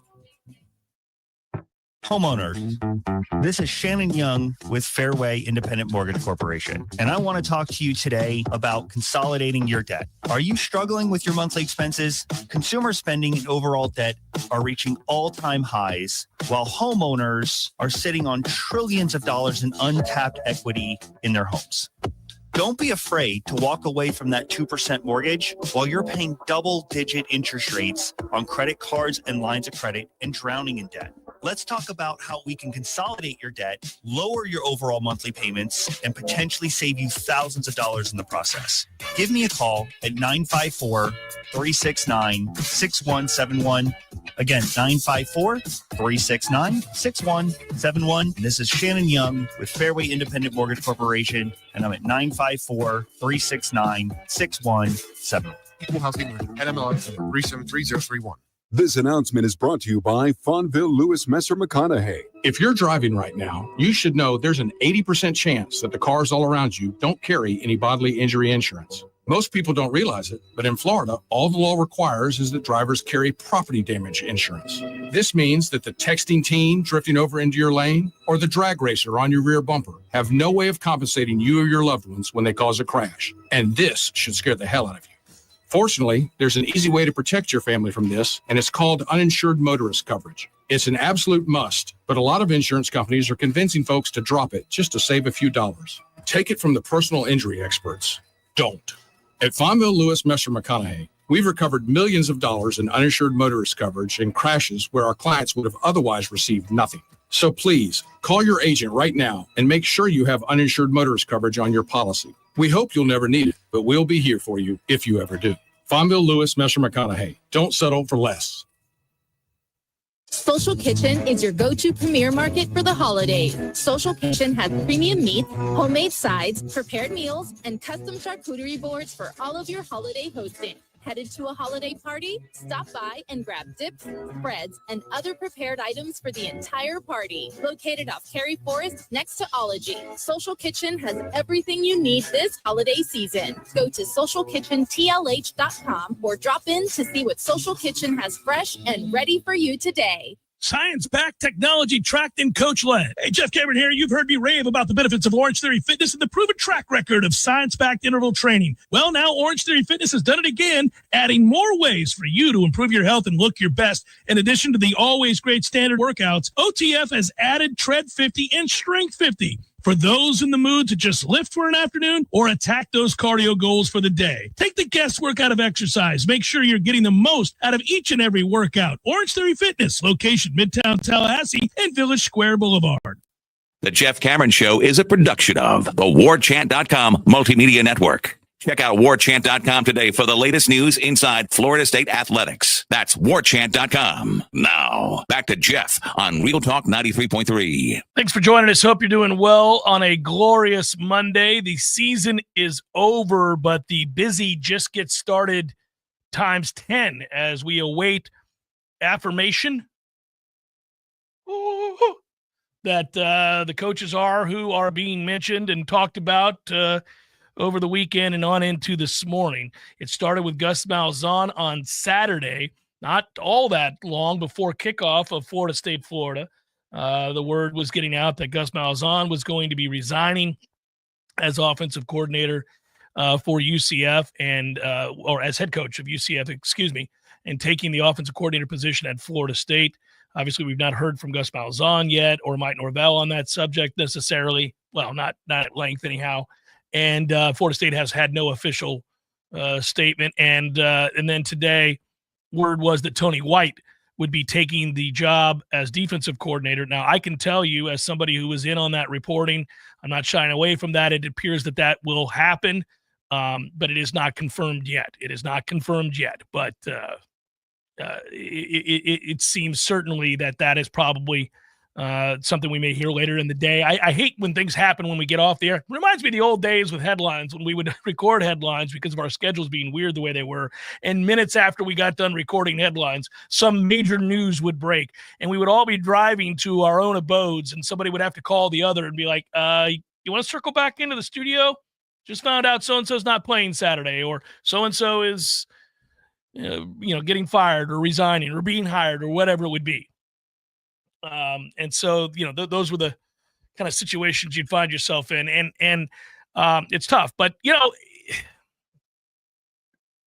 these negotiations, until it's signed on a line which is dotted, you can have all the confirmation behind the scenes that you could possibly want from a source standpoint, but you just don't know because in the witching hour, something can change. So we're waiting to see if 100% that is done. I'm more interested in, I really want them to have their moment. I want these coaches to have their moment. I want the momentum that comes with these hires. I want to hear what recruits think about it. So the sooner we hear from a Gus Malzahn, or if it's Tony White as a DC, the sooner we can hear from him, the better. I mean, signing day's Wednesday, Tom. Let's get to the getting, as they say. Well, let's go. There's a couple of ways you can win with that. You can either get some kids to flip and sign immediately with financial documents for the university. It's not the same anymore. It's not the national letter of intent. It's not that document that they fax over as they used to. They're university grant and aid documents and maybe a university contract that Michael Alford spoke about, like a personal contract about your value. And that is leaning towards next April's settlement being finalized. But yeah, the other win would be if the kid doesn't decide to sign during the early period at all. Maybe you've got some kids that you lost out on and flipped earlier this fall once they saw the disaster that was our football product. And you get them not to do so on a Wednesday, Thursday, or Friday of this week. And they say, all right, we'll take the decision into, either we're going to show up on campus as early enrollees or we'll take it to February. That would be a win as well. You can't get that ball rolling in the right direction on faith alone, where the head coach says this is going to be the guy. It would be nice to have those coaches, as I said, change the gear, put on the FSU polo, and make a couple of phone calls and FaceTimes. Well, and there's some things that are off of that I get excited about as well. That, again, I can't speculate just yet, but it seems like if certain dominoes begin to fall, I think there will be some forward momentum for the first time in a long time.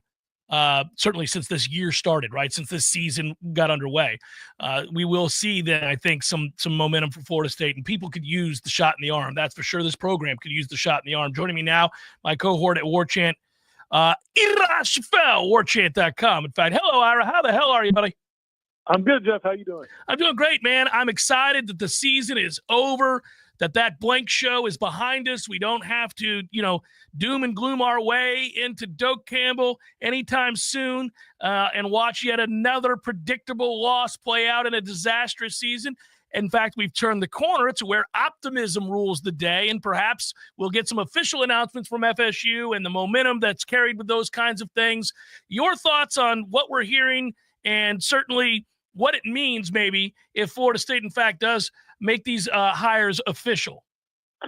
Yeah, I mean, the Gus Malzahn one, as you guys have been saying, is pretty much a done deal. It is a done deal. He's been meeting with recruits. He's been meeting with players. He is part of the Florida State program now. The Tony White situation is a little bit different, just because it's not every I hasn't been dotted, every T hasn't been crossed, and so as long as that happens, as long as that hasn't happened, there's always a chance something can happen. But yeah, I mean, once you're at that point with those two hires, I think it's huge, man, because again, the last 6 months has just been, as far as the season went, it just felt like a drudgery. Like how you knew there was no hope to turn it around this season, and it was just a matter of, okay, what's going to happen after the season? Well, this is a good way to start off the after season because you're going to get juice in two different ways. One, I think you're going to get juice in terms of the players that are attracted to those coaches based on their track records, and now you have something to sell. The other side of it is, those guys may bring players with them. So it gives you a lot of buzz. It gives Florida State a lot of buzz. And then now the more people are interested in your program, that leads to other recruits being interested. It all kind of builds upon itself as opposed to the last 6 weeks, which had just been kind of an avalanche. Yeah, it felt a bit like the Bataan Death March going through this football season as we just sat about thinking, good God, another one of these things, another step, another Saturday, it was awful. And now you have reason for optimism, and you hope that, okay, look, if it's going to get turned around, it's a big if. We don't know if it's going to or not. There are no assurances, even if these are the guys, and we're excited about that. We don't know that it'll work out, but I think for the first time you can see a path towards something getting a lot better, and I do think that this will create some momentum. And I do think that we're in an unprecedented time and era of college football where who the hell knows? I mean, maybe they go 8-4 next year, 9-3 next year, and the next thing you know, they're right back to where they were prior to this season. Anything about Saturday's game that you'd like to discuss? Probably not. No, not a lot. The fumbling issue was a nice little cherry on top of this season. But no, I mean, I think when you just following up on your point, I think when you look at this team and the players that are coming back, all these coaching changes, what all of this does is it gives you a chance without firing your head coach to still give you a chance to reset things.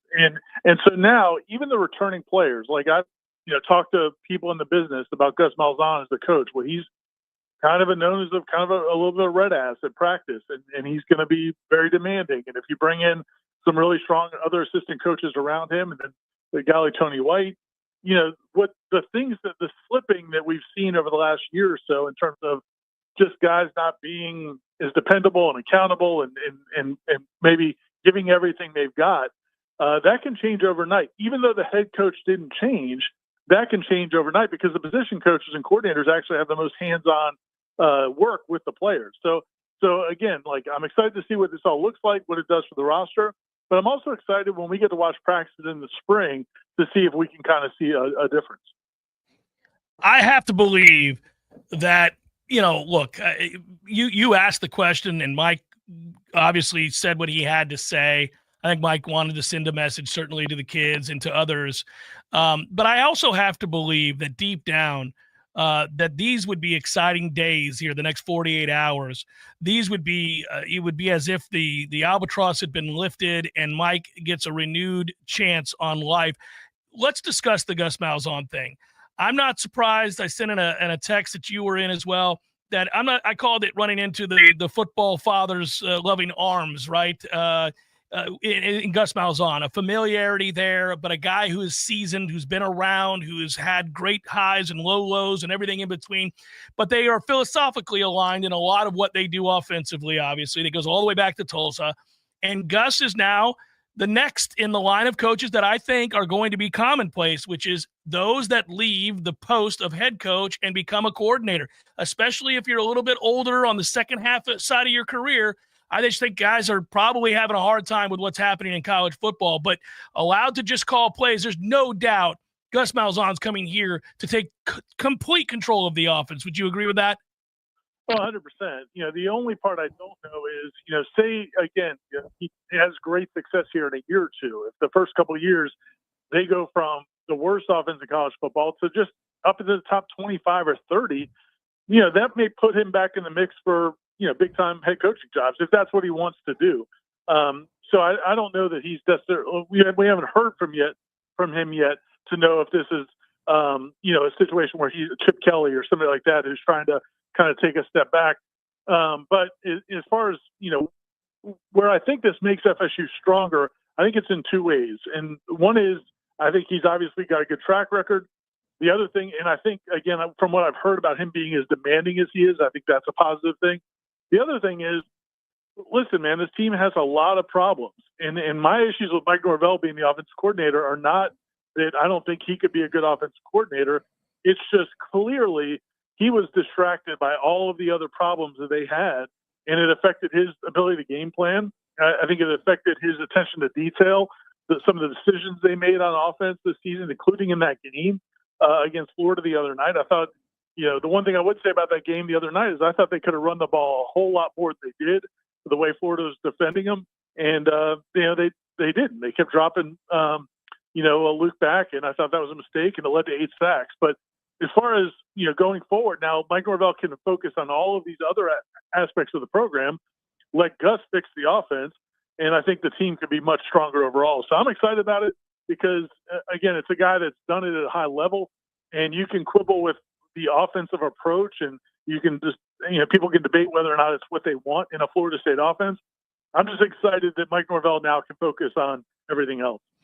I think it's important. It's a chance. I think there's a maturity that comes with, obviously, Gus. And I think for Mike, he's got to take a step back. My opinion is that he's got to find a way to once again reconnect and be, to me, when I talk to players who love Mike, the ones who have always believed that he was very genuine when they sat across from him and they had discussions about their future, their role within the program, where he thought that they could get to while under his tutelage, the possibility of the NFL and all those other things, and challenging those players. And those players all said that they wanted that challenge, that he didn't try to lift them up and, placate them, but instead told them, you're going to get better under me because I'm going to work hard to see and ride you to make sure that you get better.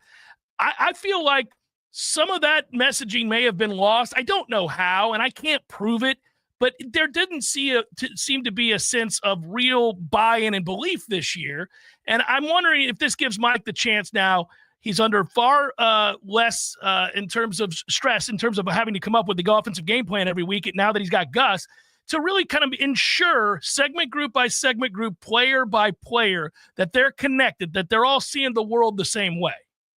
Yeah, I mean, those are the kinds of things I'm talking about. And it's similar to, listen, when Jimbo Fisher, the last few years, when it was going south with him, when we talked about maybe giving up play calling, the same situation. It wasn't that Jimbo Fisher couldn't be a good play caller. He had proven he was a good play caller. He won a national title as a play caller, too, actually, going back to his time at LSU. And so, there's no doubt that he could do it. But there were so many things going wrong inside the program that he wasn't noticing.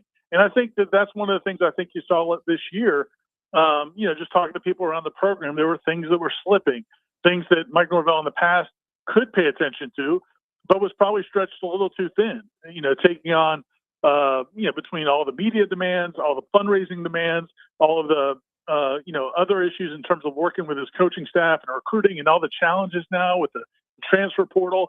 It is a completely different head coaching job than it used to be. And I think it makes you think maybe we'll see less and less coordinator or head coaches calling plays on either side of the ball as this job changes into a completely different job than it used to be. Fun times, man. By the way, we also have a pretty good basketball team we get to talk about when you come on Mondays here moving forward. It'll be a minute before they play another game, but always appreciate it. I'll see you tomorrow, and be well, sir. Thanks, Jeff. See you, man. Yep, take care. That's Ira Chaffel, Warchant.com. This is a larger discussion that I want to have, so let's continue it in a second. Jeff Cameron Show, 93.3 Real Talk Radio, Warchant TV. Your local news now. Tallahassee police are investigating an attempted homicide after a man was found with multiple gunshot wounds early Wednesday morning. The incident unfolded just before 4 a.m. Wednesday in the 1400 block of Alabama Street after police responded to a possible shooting in the area. Officers arrived and found a man with multiple gunshot wounds. The victim was transported to a local hospital where police said he is stable. This is an active and ongoing investigation. Hundreds of people enjoyed a free meal with dancing and fellowship this Thanksgiving at the American Legion Post 13. Originally beginning as a meal for homeless people, Thanksgiving Tallahassee has since expanded to include everyone. 800 meals were prepared during the past several days to make sure anyone who wanted a hot plate would have plenty to eat. This Thanksgiving staple will remain for years to come, and they are already looking forward to planning next year's celebration. This is Rachel Lene with your Old Talk 93.3 local news update, brought to you by Macklemore Systems, Tallahassee's go-to Mac store. Check them out online at MacklemoreSystems.com. This is meteorologist Paul Trombley with your Real Talk 93.3 weather update. Ample sunshine expected this afternoon with daytime highs approaching 59. Northerly winds 5 to 10 miles per hour. Clear skies again tonight. Lows dip down to about 33. High temperatures reach up to 54 tomorrow. Ample sunshine expected. Daytime highs approaching 59 Wednesday under clear skies. 69 Thursday. This report is brought to you by the Lawn Johns. For all your landscaping and lawn care needs, visit thelawnjohns.com. Right now, it's 58 degrees. Hi, this is Rudy Ferguson, pastor of Newburgh Tabernacle of Praise. Be encouraged, stand still, and watch God move with your morning word with Pastor Ferg. It's something God wants to share with you. Tune in every Sunday morning at 7 a.m. to 7:30 a.m. with the morning word with Pastor Ferg. I believe it's going to bless you and keep you for the week to come.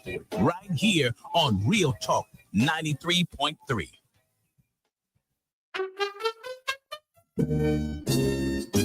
There is no Bigfoot, Eddie. Would you stop with that nonsense? There's a Bigfoot, Jeff. I wish there were. By the way, I don't want you to point to me as the guy that takes all the fun out of the room. I wish there was the Loch Ness Monster. I wish there was the Bigfoot. I wish there was the Chupacabra. All the things. They're all mythical except for the Bigfoot. The Sasquatch. The Bigfoot? The Bigfoot. There's big feet. There's lots of them. So like different, breeds, like different kinds. There's like, families. There's different families. And, so if they're in the snow, you call them a Sasquatch. Or the Yeti, right? Yep, and then here in Florida, that's a skunk ape. And, I've never heard that one. By the way, why do you think it's real? We would have found them by now. They're the hide and seek champions of the world. Nobody finds the Bigfoot. I think you believe in Bigfoot. I do believe in Bigfoot. You don't believe. I believe in Bigfoot. Don't tell anybody you believe in Bigfoot. I would go look for Bigfoot, but he scares me. Florida, bringing the flavor and flair of Cuban food to Tallahassee since 1996. The Jeff Cameron Show is a production of the Warchant.com Multimedia Network. Check out Warchant.com today for the latest news inside Florida State athletics. That's Warchant.com. Now, back to Jeff on Real Talk 93.3. If we're looking big picture, I have some thoughts on, I guess what I think, not just what I think Mike has to do, but some of what led to this head-scratching situation of a season. I mean, nobody, even detractors of Mike Norvell, thought that Florida State was going to go 2-10. And you don't go 2-10 simply because you missed on some transfers. You don't. Your floor cannot be 2-10 without some real serious problems in addition to the roster, in addition to missing on the transfer portal. And you have some other issues that you're dealing with. I don't mean him personally. I just mean as a program, something bigger was in play than you missed on DJ. Something bigger was at play. And I do think that some things slipped. And to pinpoint all of those is difficult. We aren't privy to some of the behind-the-scenes stuff. We certainly see these practices. We've commented on some of those practices in the past, some things, elements, even during the successful run that we didn't like or that I didn't like. I don't want to speak for other people. And it starts with, I think, you got to be much more physical. And if you lose NFL caliber players, and they lost a ton of them, who were very physical, they set the tone in practice because they played that way. Once they're gone, somebody else has to step into that role. So it's a combination of leadership, but leadership through example with physicality, and they got neither. They were not more physical this year than last, and they didn't have an unquestioned leader, let alone multiple leaders. Last year's team had a ton of them. Even Jerrion Jones became a leader after he fully bought in. It took him forever, but he finally fully bought into Norvell, and then others followed. And certainly, I mean, there's no doubt Braden Fisk was, Jared Verse was. You had a lot of guys that were all in. Jordan Travis was. That they if those guys are all in, others have no choice but to follow. When those guys left, they not only lost their talent, they lost their leadership, and Mike allowed for it. He allowed for the day-to-day sort of going through the motions. And players were not – I don't think players were disciplined in the way that they saw their playing time severely hampered for going through the motions. And you cannot do that. It sets the wrong tone. I agree on a lot of fronts there. I think the practices in the spring and the fall, the way I took them in, they didn't look remarkably different than the practices from 2023 and 2022. How the players got to work, same. How the players got to work. I didn't detect something other than they were not going to be as good as their predecessor. Like, yeah, they weren't talented. We that's knew something that. we knew from spring. Yeah, we thought they could go. Camp. Yes, but we thought 9-3, 10-2. Right. But the 3 bye weeks, the way the schedule lays out, this is very nice. If you're not going to be as good, the way that the ACC scheduled it for us, it was pretty nice. So you're going to have an opportunity to go back to Charlotte, and you have an opportunity, if everything breaks right, that you can put up a record pretty close to the 12-0 that you put up the year before, because the practices didn't look all that different. The one thing I will say where they might have gotten burned to, now that we're out of the season, they have a habit of holding back veteran players that are good and making sure that those players in practice settings will not overexert themselves. Be ready to go for game day. Mike says it all the time. We've seen what they can do. We've seen them play plenty of football. We know what we have in so-and-so. They did it with Dylan Gibbons, who I don't know. He took a live rep in pass pro drills for he was your only good offensive lineman at the time. So they protected him. They protected some defensive linemen along the way, some of which are playing very well at the NFL level. Like Jared Verse did what was necessary in practice, but it wasn't like they were putting him out there through a meat grinder day after day after day. Now, you can counter with that and say, that's because Jared was committed on a level outside of the practice structure that took him to an elite place, that took him to where he's in consideration for Defensive Rookie of the Year at the NFL level. Maybe that's part of what you're talking about, is that, as Mike Norvell said in the first month of the season, I've had to challenge some guys with how much work they're putting in outside of being around this building. I think that's the larger window. Nobody sees that. Nobody, not even Mike, because they're not in the building. That's where they've got to fine-tooth comb it for this next year. How do we ensure that these guys are putting in all the work that is necessary to turn out the record that we're looking for? Well, you can have massive rosters now, and I got to tell you, I would get back to the intensity level that is live. I'm talking about the live hitting. At least once a week, we're getting after it. We are getting after it. People are getting hit, taken to the ground, the whole kit and caboodle. When you listen to Brent Key at Georgia Tech, when you listen to Kirby Smart at Georgia, when you've heard any number of coaches talk about, whether it's a bloodbath on Tuesdays or whatever it might be, players know once a week, this is your chin checked. We're going to be hardened in the way that you're hardened when you train as a boxer. You're hardened. You get your body used to those kinds of physical reps. And I know these days it's a fine line, because we now know that it doesn't need to be a Junction Boys type practice. You don't have to go 1957 withhold water from people and they're nearly dying out there playing with broken arms and it's a badge of honor and all. You don't have to do all that. You can be sensible. You're trying to find the balance between that extreme way that things used to be and then where we are now, where coaches lament that they have a very hard time assessing their offensive line because they're not allowed to hit anymore. Well, man, you're going to have to find something. This team was not physical.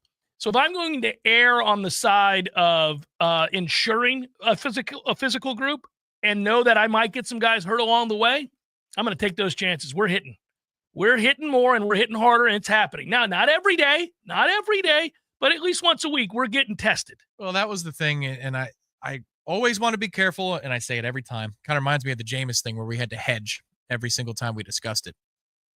I'm not second guessing the success that Mike Norvell had in 2022 and 2023. Not. It worked. The practice methods worked. That group turned out 19 straight wins.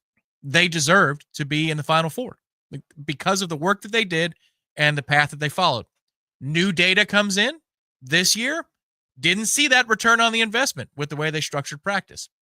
So now that in 15 years of covering this sport, got to see some practices for each head coach that's been here in that time. The Saban style of practice. Yeah, the that Jimbo Fisher employed. Yeah, that's the best one.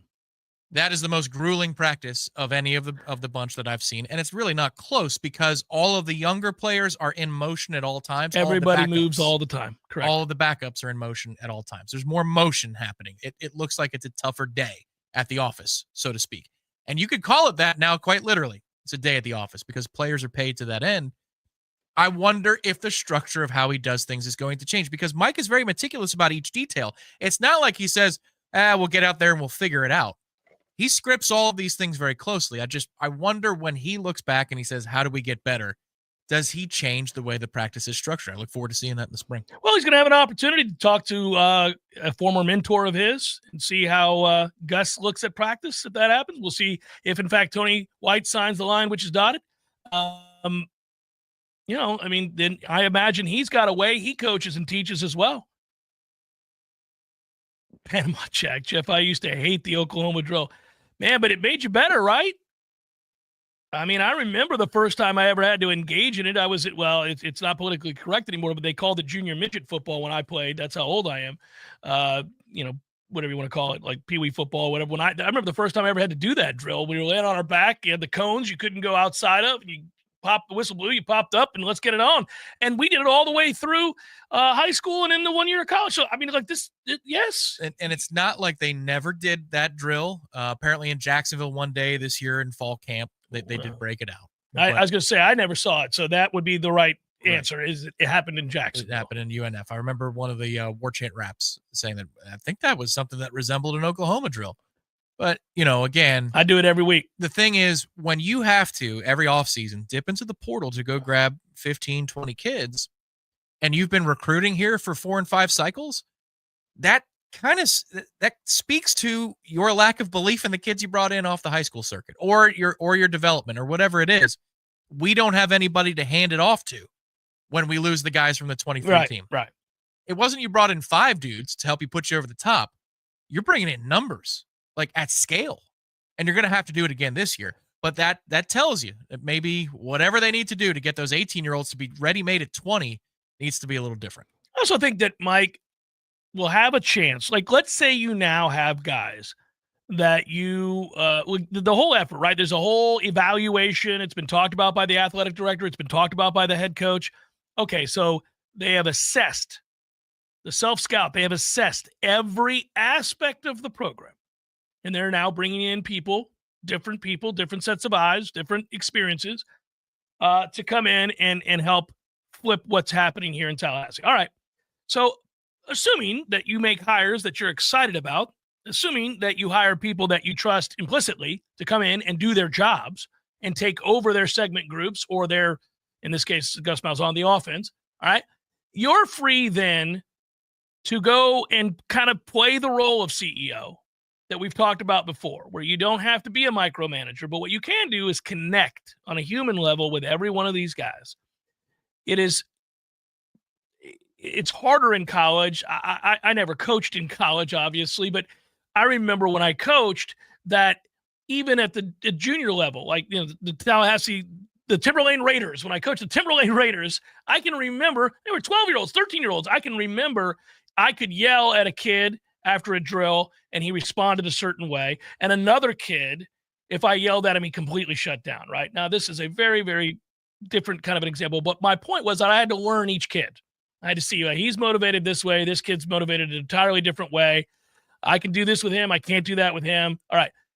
When you're doing so many things like he's been doing, there's a chance you disconnect and you're not able to connect in the way that he seemingly was the last couple of years because he's out putting out fires all over the place. His O-line coach, good God, Alex Atkins failed miserably here miserably this past year. That's an embarrassment to offensive lines everywhere. Those players regressed. They didn't get better. Can you imagine the moment he recognized he was being betrayed? And I don't mean like et tu brute. I mean, my man didn't do his job. I believe it was the second quarter of the Boston College game at 7-0. With the look on his face. Yeah. Correct. Okay, Yeah. So now in that moment, you're like, I gotta pay close attention to what's going on over here. Oh, this isn't working. Okay. And then I gotta go, oh man, I missed on DJ. Well, now I gotta do this, this, and this. It was everywhere. It was happening everywhere. And I would like to believe that you're freed from all of that putting out of the small fires that, you know, put this one out, this one pops up, then another one pops. Now you've got the chance to kind of big picture. All right. Is everybody on the same page? We're all understanding what's required here. You understand how it is? Is it reasonable for me to expect you get better every day, that you work to getting better every day, and that I ride your ass in that way, that I'm going to ensure that tomorrow you're better than you were today? We're working in that capacity? Because I don't know that was happening.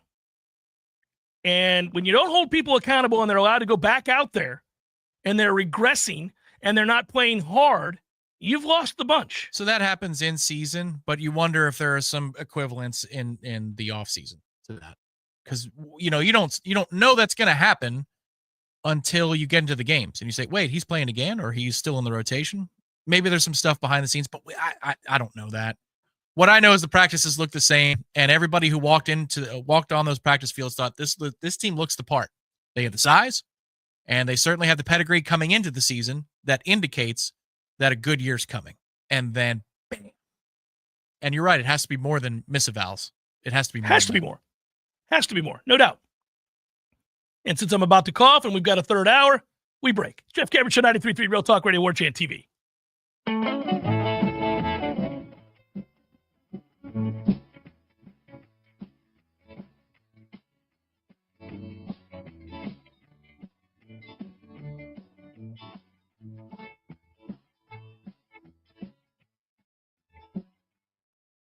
And transform your life with DexaFit Tallahassee, your go-to for science-backed health insights. Their DEXA scan gives you the most accurate body composition available, measuring bone density, muscle mass, and both subcutaneous and visceral fat. Get the data you need to track progress and make real changes. Your VO2 max is the best indicator of health and longevity, but it offers more than just a number. It shows respiratory function, calories burned at different intensities, and whether your body burns fat or carbs, helping you train smarter. DexaFit's RMR test reveals how many calories you burn at rest and the type of fuel your body uses, so you can dial in your diet for weight loss, muscle gain, or maintenance. And their red light therapy soothes sore muscles, reduces inflammation, and rejuvenates your skin. Right now, get a DEXA scan and red light therapy for just $99. That's a $184 value. Call 850-510-7728 or visit DexaFit Tallahassee's website to book. Know your body and transform your life this fall with DexaFit. Oh, ho, whoa! Check out Pinch a Penny. We're stocked to the rafters with hot spring spas, a recognized leader. Imagine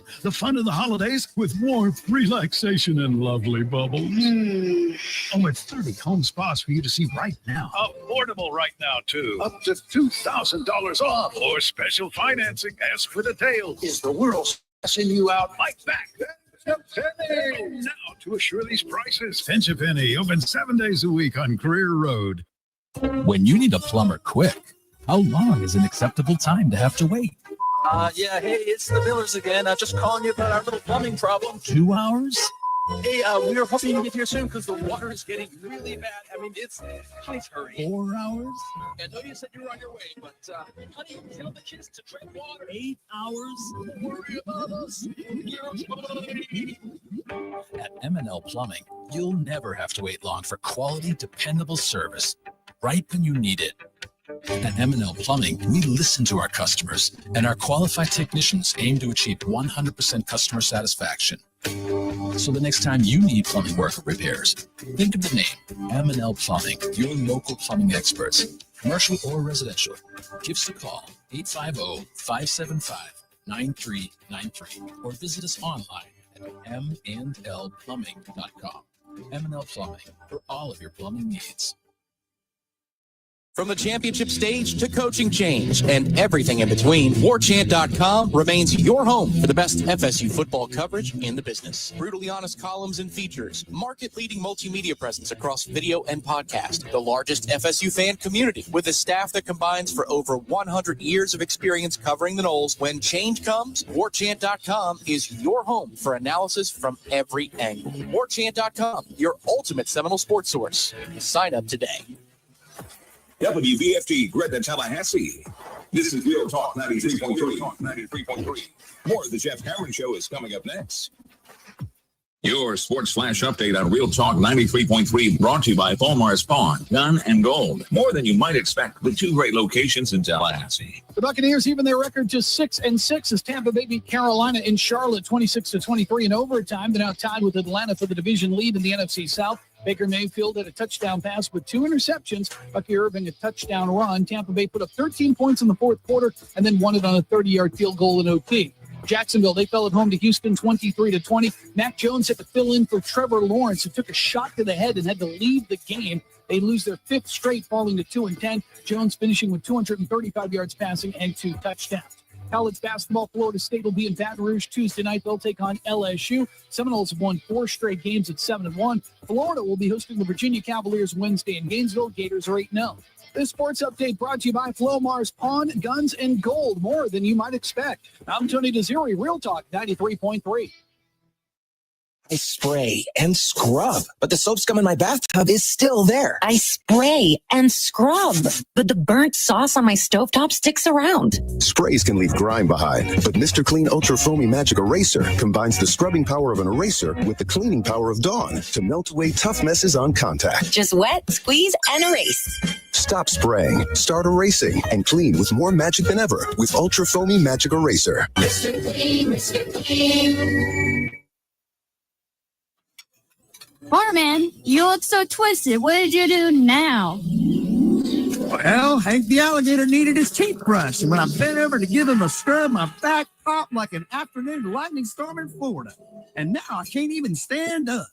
You need to go to FinnChiro.com and schedule your new patient appointment right away at FinnChiro.com. That's FENNCHIRO.com. I'm really busy. I don't want to leave Hank in the orange grove unattended for too long. Finn Chiropractic will get you in right away, and they get to the cause of your problems. So go to FinnChiro.com and make your new patient appointment. There's even an online discount. Discount? That's a good thing because my purse is a little light since I bought Hank a new gold chain. You have to take care of yourself if you want to be able to take care of your alligator, Hank. Make your appointment now. Go to FinnChiro.com. Well, hold my pina colada. I'm going to FinnChiro.com. This new dose is nope, that's not it. The price is nowhere to be found. Mr. Green? Hi, it's all good. We've got this. This is not just help from a Walgreens pharmacist. Oh, new prescriptions. Cool. Let me check to see if these are the lowest cost options covered by your Medicare plan. Oh, that's great. Thank you. This is someone supporting you every step of the way. Chat with a pharmacist today to find help saving. This is the human kind of help. Walgreens. Accomplishing goals is hard, but when your goal is to learn a new language, Babbel makes it easy. Babbel is designed with you in mind. From expert-created lessons to conversational video units and even live classes, you can personalize your Babbel experience to be exactly what you need to really learn a new language more easily. Go ahead, set a goal for yourself. Accomplish it with Babbel. Try Babbel for free. Go to BABBEL.com. That's Babbel.com. Never forget that moment. As long as I live. My first call ever as a member of the National Guard. When we got to the armory, they briefed us on the wildfires. They were getting dangerously close to homes. Helicopters were going out to drop water on the fires. Guys in the unit were preparing for firefighting with local fire crews. At that moment, I got my first taste of just how important the Guard is to my community. See how the Guard can be an important part of your life at NationalGuard.com. Sponsored by the Florida National Guard. Aired by the Florida Association of Broadcasters and this station.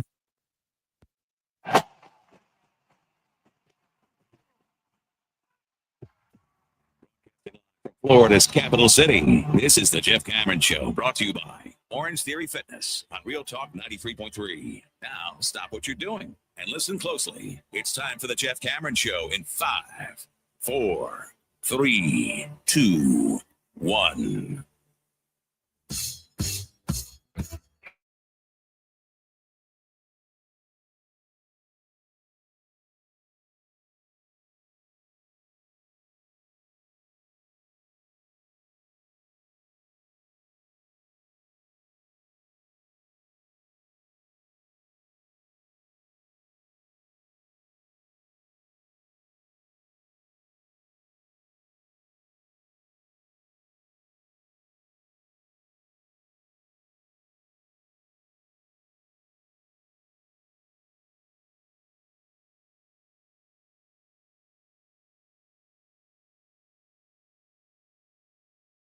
But it's busy in a good way.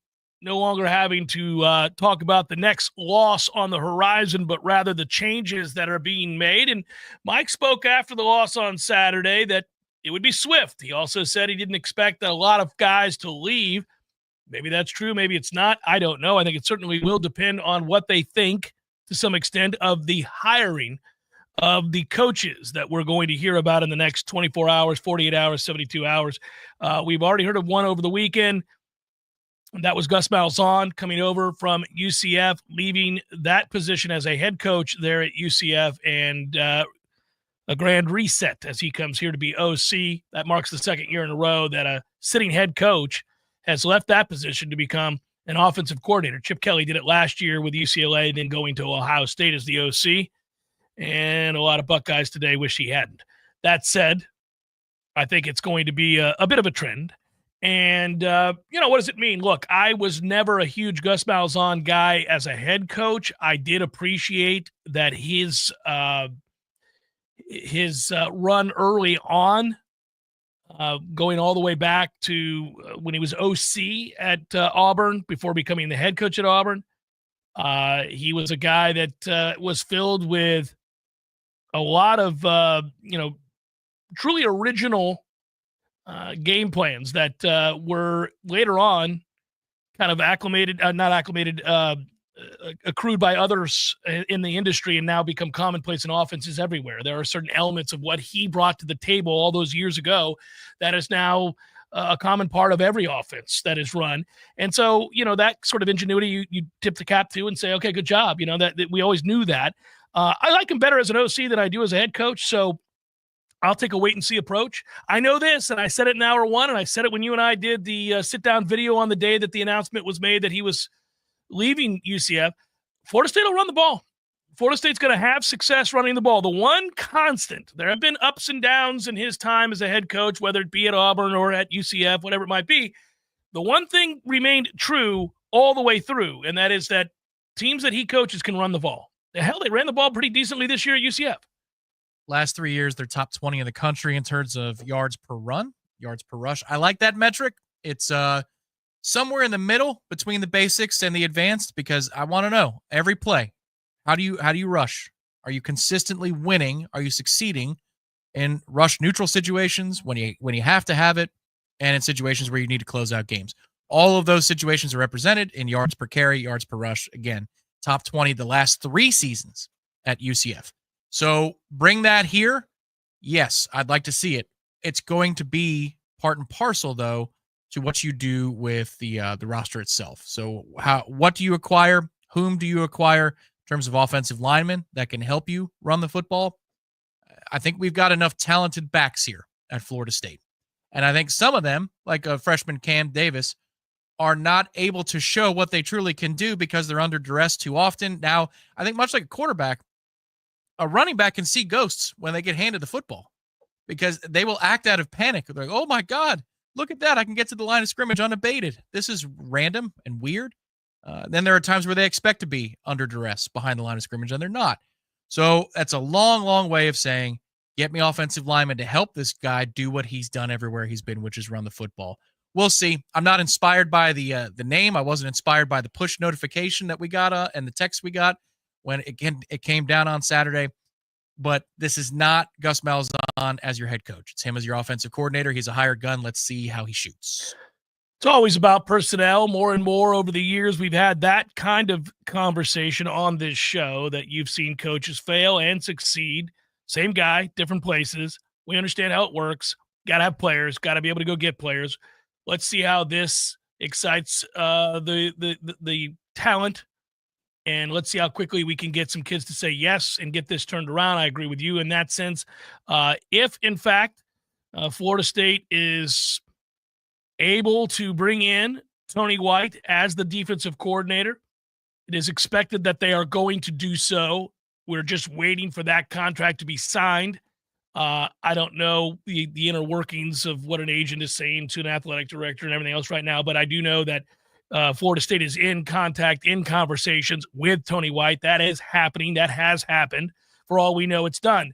But that's a guy that I like in terms of what he's accomplished as a DC, what he's been able to do in recruiting. And I do believe that if that's the guy, then Florida State's going to see some momentum shifts here. Now, it also very well could mean that other coaches will come with. We'll see. I know in Lincoln, certain outlets have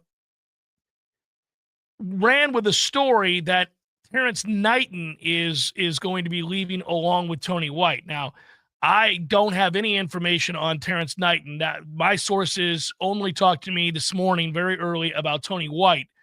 I did not hear anything about Terrence Knighton, so I'm not going to put that out there as anything that I know. But Nebraska people seem to think, multiple sites that cover Nebraska seem to think that Terrence Knighton would be joining Tony White if this deal gets done. Now, there are a couple things about that. I talked to my sources with Nebraska that cover Nebraska, that in essence have this role covering, that I have here in Tallahassee, they have there in Lincoln. Sean Callahan's a guy that I've worked with in the past when I was doing some work for the Nebraska site for On3, and he is the guy in terms of covering Nebraska. He's covered it for 20 some odd years and all that. He says Terrence Knighton is beloved by players, that he is going to be, if he comes, if he goes, if it's in fact White that comes and Knighton joins, if Tony White comes over as the DC and Knighton joins, he believes it's devastating news for Nebraska and great news for Florida State because Knighton can recruit. And look, Nebraska's defense the last 2 years under Tony White have been a top 20 by any measure defense. He runs a 3-3-5, but he's multiple. He'll have plenty of four-man fronts as well. They stop the run. By and large, they stop the run. This creates the conversation, Tom, creates sort of the modus operandi that I'd like to see, which is that you're going to run the ball on offense and that you're going to stop the run on defense. And to do both, you have to be able to be extremely physical. You have to bully people to run the ball. You have to bully people to stop the run. And I believe those kinds of teams have an attitude. It's permeated throughout the entire roster that if we run the ball, that travels. And if we stop the run, that is the recipe for success. You make teams one-dimensional. You create turnovers. They did that at Nebraska under Tony White. So let's see if we can get confirmation before night's end or tomorrow that deal is done. I would be excited about that. We'll see if it gets done. It does seem like in this era of college football that we're currently living, I'm not talking about off the field for once, talking about on the field, it is more of a run game centric sport than the professionals. The pros are more aerial than college, I think, right now. Now, there have been times where it's been different, but I feel like if you're looking at, obviously what Michigan did last year is a great example of how you can run your way to a national title. Just shortly after Joe Burrow passed his way to a national championship for LSU, it does seem like as you're watching more pockets of college football around the country, and I think we all are because of the playoff, 12 spots at the table, lower scores, more running of the football, more physicality. This thing always goes back and forth. It oscillates, between one way and the other way. But I feel like running the football is more of it's an equalizer with the quarterback running game. Obviously, you can have illegal men downfield. They're not illegal at 3 yards depth. So that changes the way that you construct an offense and you play versus in the pros where they only give you 3 feet instead of 3 yards. But look around this weekend. Clemson, South Carolina, low scoring game, physical. It was about the point of attack. Same thing happened in the game between Michigan and Ohio State. Between the two, they score a total in the 50s. Like, you're not seeing a ton of 41 to 35s, I don't think, anymore in these deciding games. Unless Miami's playing. Then they always give up 30-plus points and score a lot of points themselves. Well, that was like a 45-17 run that Syracuse went on. Glorious. Something like they that. were down 21-0, yes. Yeah, so 42-17, 45-17, That is, whatever. That is something.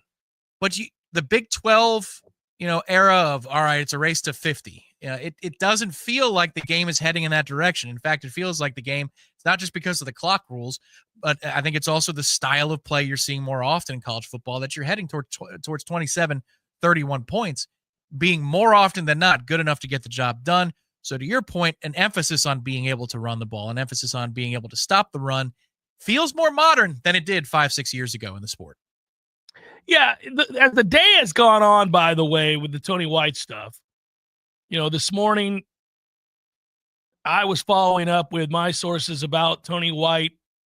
That we're getting confirmation, me and Gene and others obviously in this business. I don't want to say we were the only ones. As the day's gone on, it seems like obviously that information has leaked from a lot of different places. I don't know that Florida State's in love with that because programs typically don't want that information to get out while they're in negotiation, because it can hinder the finalization of a deal and they can get leveraged, and they don't like that. But if you look now, for example, I was just during the break checking on various places. You have Nebraska sites going with that. Also, you have the New York Times. You have the Athletic going with that as well. Florida. I quote from that article: Florida State's in talks with Nebraska defense coordinator Tony White to fill Mike Norvell's vacant DC role. The person spoke on condition of anonymity. Yeah, well, so did mine. And they go on to talk about White is, that Florida State's in the middle of, I think they called it a coaching staff overhaul. Yes. Florida State is in the midst of a total staff overhaul, was the quote from that article. White directed a defense that ranked number 11 nationally last year in yards allowed per game during his first year at Nebraska. They're 19th this year.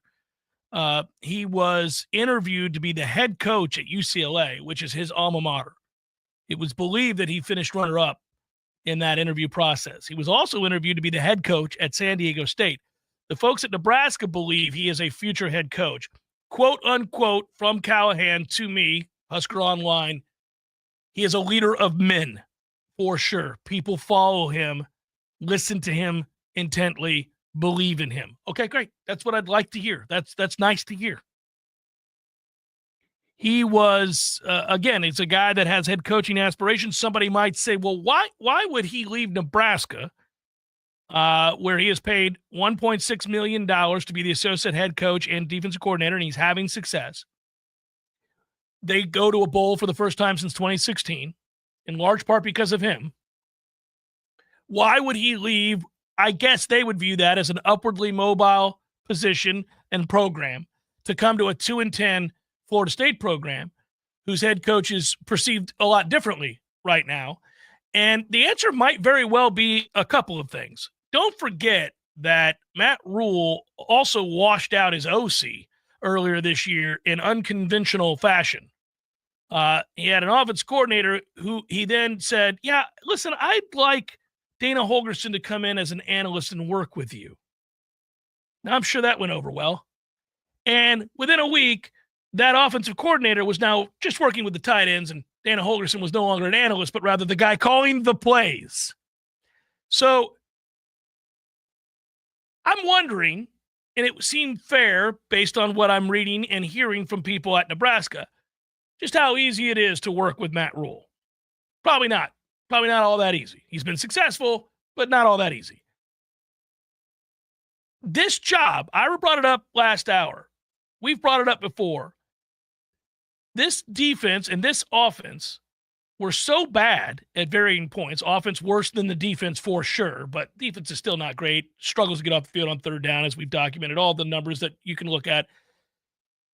This job sets up so nicely for the next OC and the next DC because, A, you should never be this bad at Florida State. You have too much access to talent. Where you are, what this school is, you should never, A, be 2-10, you should also never be dead-ass last in any number of categories that judge an offense or a defense. You shouldn't be in that realm. So if you are merely competent, let alone excellent at what you do, you will come in here and be perceived as responsible for a massive turnaround in year one. If Florida State, let's just use Gus Malzahn. If Florida State goes from the 130 whatever ranked offense in the country to 65th, which isn't even good, 65th ranked offense, you're going to be like, it's a miracle. You're going to be over the moon. You'll see some modicum of success on first down. What's that? All of it, right? You'll run the ball because Gus has always run the ball. All of a sudden, you're like, we can run it, which means we can control the line of scrimmage, which sets everything else up. Oh, my God, right? You'll be overwhelmed with joy.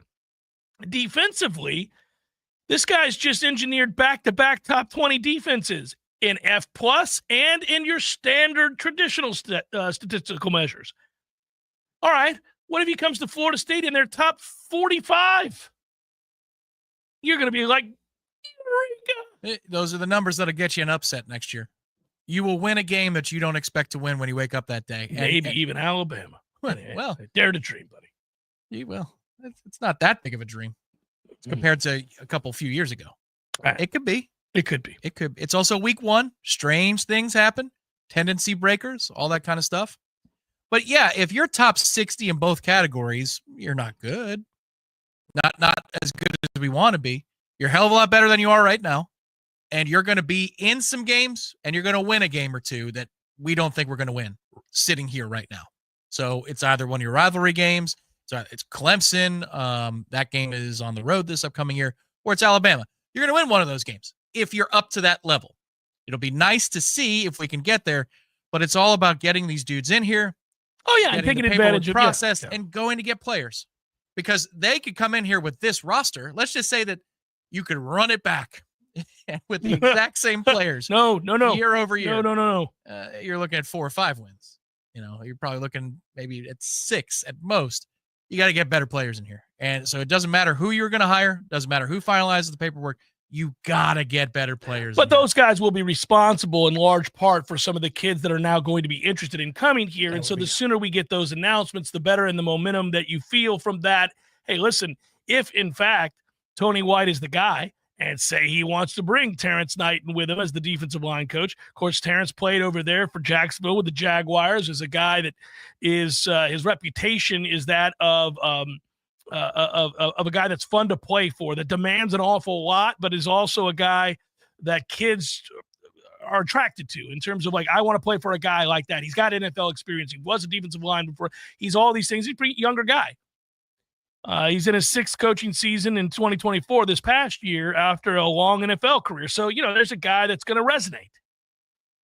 I was, when you had your conversation with Sean Callahan, I was eavesdropping. I heard it. And I got to tell you that as it relates to Tony White, if you're telling me the phrase is leader of men, I'm greedy. All I'm thinking about is getting players in here. That is the perfect phrase that I want to hear.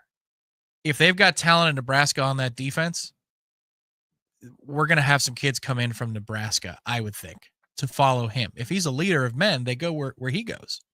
It's like the generals versus the emperor in Rome. If he's that type of leader of men, look at that roster and let's see if we can't bring a few guys with him if Tony White is going to take the job here in Tallahassee. Leader of men, not, oh, well, he's productive, but the kids hated him. You could be productive and the kids don't like you very much. Yeah. But if you're a leader of men, that tells me that there might be some underclassmen or upperclassmen that might want to go from Lincoln to a nicer climate down here in Tallahassee. By the way, I did crack up laughing that if Terrence Knighton is ever a coach on the Florida State staff as a defensive line coach and say he goes with Tony White, if this all happens, my man's nickname is Pot Roast, and that's about as good a nickname as you can have. For a defensive lineman, for a defensive line coach, your nickname is Pot Roast? That works. Oh, Pot Roast will get him into shape. All right. It also hits you in the sweet spot with the cool weather. Oh, buddy. There's I nothing love like me a some- pot roast. Oh, it's delicious. I mean, yeah. I wish we were eating pot roast right now. It's delicious. My mom makes the best pot roast of all time. It's unreal. If I had one dish from my mother, who's a good cook, I would say, Mom, make that pot roast. Surprisingly, you know what number 2 would be? You don't. Tuna noodle casserole. Yeah, you could have given me a billion guesses. Delicious. I don't know what it is that she does with that tuna noodle casserole, but it's fantastic. The pot roast was my Aunt Mary's specialty, and we would often go over to her house on Sunday nights for dinner, which I was never fond of because, well, they would talk and have coffee until 10, 11 o'clock at night, and we'd play dominoes, and I enjoyed dominoes, but it was one of the 12-piece dominoes. So those games would go on for 2 hours. It's a Sunday. I was very responsible. I wanted to go to bed. It was Monday for school. But if they said, well, she's making pot roast, I was like, oh, no problem. All right, wait, we stay in 1 a.m.? No big deal. Let's go. Let's go. Let's get the pot roast. Pot roast, baby. Jeff Cameron Show, 93.3 Real Talk Radio and Warchant TV. At Paul's Termite and Pest Control, we know if you have something in your home that's not supposed to be there, you want it gone now. Not in a couple of days, not tomorrow, but today. That's why we offer a same-day guarantee. If you call Paul's before 12, one of our technicians will be out before 5. We guarantee it. The health of you, your family, and your pets is why we promise to do everything possible to quickly resolve your problem. And we do so using the safest chemicals. Notice a pest problem? Call Paul's Termite and Pest Control before 12, and we're there before 5. Call Paul's. We'll get them all. We're all spending more time at home than we ever have. And our yards have become more than something we look at through the window. They are now a major part of our refuge. Now that we're outside more, wouldn't it be great if we could eliminate the things that make us want to run back inside? Pests like mosquitoes and fire ants. Paul's Pest Control can do just that, and will do it for a surprisingly low cost. Our treatments are done outside. There is never a reason to enter your home. The weather is beautiful, and now is the time to be outside. Paul's Termite and Pest Control will help you take your yard back. Call us for a free consultation. The weather is unpredictable and can cause issues around your home. Weston Trawick provides commercial, residential, and industrial electrical wiring services, yearly inspections on fire alarms, portable generator sales, and so much more. With 24/7 emergency service and repair, Weston Trawick will be your calm in the storm. Give them a call at 514-0003. Weston Trawick. Professional electrical services day or night. Visit online at westontrawick.com. Honey, I'm home. We're in here, honey. So why are all my friends here? Have a seat, Dave. We need to talk about your problem. Problem? I don't have a problem. Dave, you do have a problem. A problem with your grill. Here's some pamphlets from Hearth and Patio. They are waiting for your call to help you upgrade your grill. If you or someone you know needs a grilling intervention, call Hearth and Patio today at 850-727-4282. That's 850-727-4282 or hearthpatiotallahassee.com.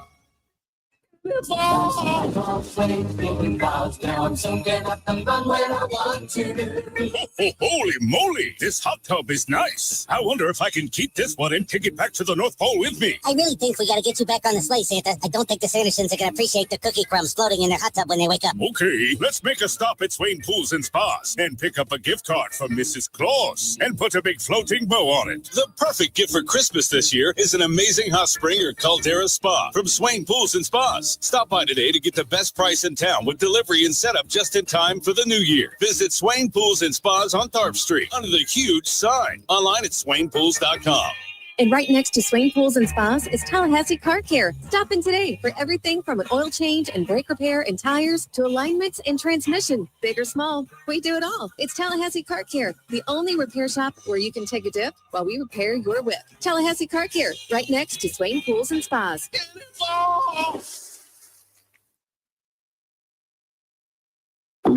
Oh no, stomach issues again? Stomach issues? Who are you? Your pancreas. I could be the real reason for your diarrhea, gas, bloating, stomach pain, or loose oily stools. I thought it was my stomach. People often do, but any of these symptoms could mean having a condition called exocrine pancreatic insufficiency, or EPI. With EPI, the pancreas doesn't release enough enzymes to break down food, but EPI is manageable. Use the symptom checker on identifyepi.com and speak with your doctor. That's identifyepi.com. Sponsored by AbbVie. Mommy, want to play a game with me and Dad?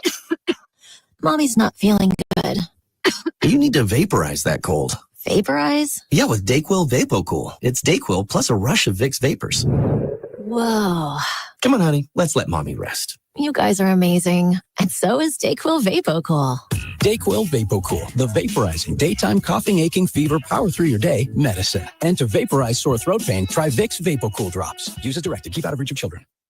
The Jeff Cameron Show is a production of the Warchant.com Multimedia Network. Check out Warchant.com today for the latest news inside Florida State athletics. That's Warchant.com. Now, back to Jeff on Real Talk 93.3. Yeah, I'm supposed to say something there. I forget that we don't have the music. Every once in a while it happens, Tom, where I go, oh, yeah. Oh, yeah. I wonder if, by the way, so we mentioned Gus Malzahn before. He was the Offensive Coordinator of the Year in 2006, the Broyles Award winner in 2010, won a bunch of Coach of the Year awards. The Eddie Robinson one, the AP, the Liberty Mutual, all those back in 2013 when they played us for the national title and lost.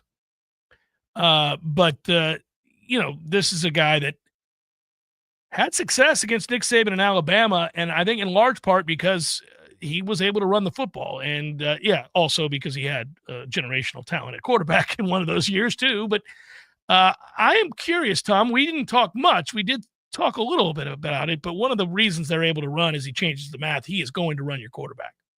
And he'll convert a defensive back if he needs to do it, as he did with Marshall. So Nick Marshall getting to the national championship game is a borderline miracle. Well, they needed about 3 of them to get there. Yeah, he did. But they got there. It was a very lucky season. So we'll see. I am kind of curious what Florida State does. We didn't talk much about Saturday's game, and for good reason, but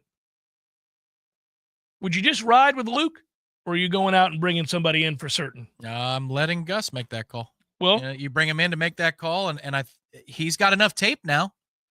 I think you've run enough tape out there of Luke to give Gus a chance to see what he's about. I would hope that all these quarterbacks, I know it's probably a pipe dream, but I would hope all these quarterbacks, and by that I mean the 2 main ones in Brock and Luke, come back for spring to see if maybe there's a synergy with this new offense that hadn't been there before. Why not? Well, what do you have to lose? I would say this. I think Luke's upside as a runner is pretty apparent. It is. It is that. I mean, that's the one thing that you kind of take away. He has some moments where he makes a throw where you're like, oh, that'll play. That'll be great. Has a hard time right now processing as quickly as you'd like him to, but he's a true freshman behind a terrible offensive line with average ass to poor wide receivers. So I get all that. But there's no doubt about the ability to run the football, the willingness to run the football. He's athletic. Well, they clearly wanted to vet him as well because Brock saw how many plays the last couple of weeks? Not much. Not much at all. So I would hope all of the 2 of them come back, but if you dip into the portal to go get a quarterback, it's probably not realistic. It's just that, again, it's not like if I'm Brock Glenn, my tape is going to get my phone to ring like crazy for a starting job anywhere. This is essentially a brand new offense. I get there are similar concepts and terminologies could be very similar, if not identical in some circumstances. Like I get all that, but you've got a different person calling the shots. Yeah. Why not take the tryout with the new guy, see if his message sinks in with you, and see if you don't look at the football field the same way before taking off for another program. It'll be interesting to see what they choose to do.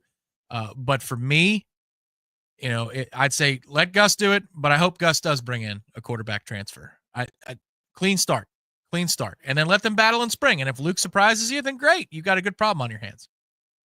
Yeah, it's been a tough time and task to try to figure out what either one of these guys are.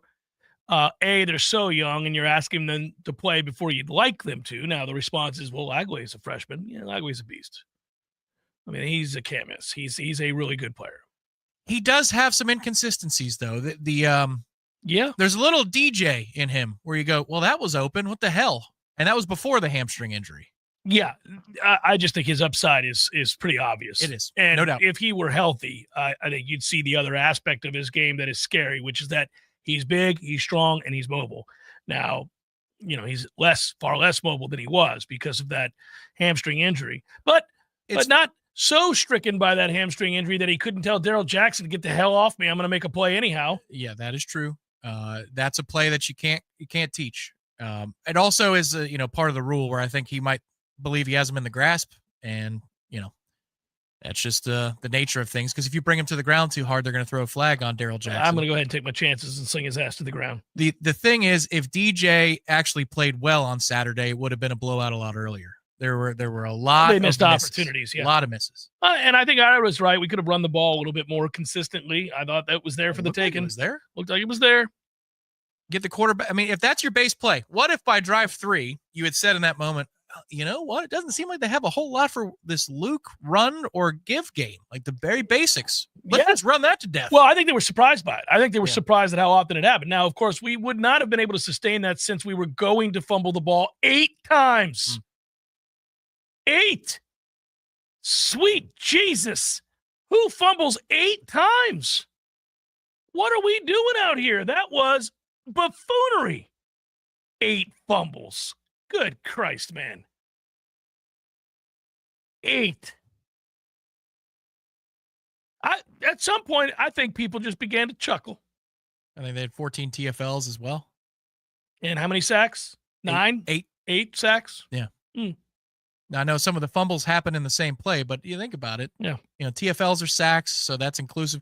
22 plays that end with you tackled in the backfield or you put the football on the deck. 8 sacks. I dare say, I believe it was 17-3 at the time after yet again we fumble a punt because, by the way, look, I told myself I wasn't going to do this. Tom can tell you that it was a couple weeks, maybe 3 weeks ago, that I texted you, which you sometimes chuckle at because you don't usually respond. You just let me get it off my chest. Well, yes. I also have to think before I do the post-game show. So yes. I texted you that McCoy sucks ass at punt returns. And I think I used those words. Probably. And I said, A, he doesn't always catch it like he should. B, he doesn't do anything when he does. And C, he looks incredibly uncomfortable. He doesn't look like a guy who's confident that he's going to catch it, ever. Now, here's my problem with that, and which is why I'm glad we're making massive changes to the staff. They practice special teams over there more than I'm comfortable with. They spend way too much time practicing special teams. It's out of control how much they practice special teams. How does it never occur to you in those practices, my man can't catch these? He sucks at this. We should get somebody else to do it. Well, what are we looking at? It would be that there's no other candidates, which would also be, look, before Keon decided to try his hand at it last year. And he did a good job, just pure athleticism. Right, you had the same problem. You did.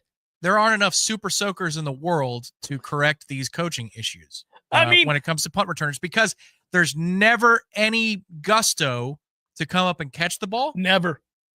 And when they do catch it, you're like, ooh, that was a little dicey. Well, and how many times do you see them run up to catch it and then back off out of fear and then point at the ball late? I mean, that's not the gunner's fault at that point if it clips him on the leg. Well, it's also just weird. I'm not going to sit here and pick on the kid over and over again because he shouldn't be back there. But that attempt at a catch was that of a child. I mean, what was he doing? Well, here's the hot take, is that your kicker and your punter are covering up for horrible special teams deficiencies. When special teams come up, they're largely talked about as a positive for Florida State. Yeah. That's Mastro and Fitz. Yeah. Now, you might have helped Fitz get his head screwed on right, and you get credit for that because he was about out of football. Yeah. And now he's going to get paid at the professional level. So good for you in that regard. That opening kickoff was a confused moment again as well. Also, by the way, that as much as we like Mastromanno, that first punt was ridiculous. He didn't have a great night. No. Line drive, no hang What time, I'm saying short. is, what about the punt return game or the kick return game has a saying, or the coverage games that tell you, oh, this crew, I mean, they are just as good as it comes. Yeah, they're not. No. Yeah, so that wasn't surprising. But when we saw it, I went, really? After all this time of practicing special teams, we can't catch a punt. That does happen in practice. Now, it'd been a minute since I've been out there. But going back to camp, you're like, man, he doesn't believe that doesn't look confident at all. No. How about this next guy? Oh, God, he's more scared than the first one. So my point was at 17-3, and you had given away that 17th point because you can't catch a punt. You're driving, you get all the way down there. You're about to score, although we do know a fumble is coming. If you do not fumble there, and you make that 17-10, we got a game. We got a game because you have some things that are working for you. You have a quarterback that's beginning to gain a little bit of confidence. You're running him well. You've got the run game going. Lagway's not on his game.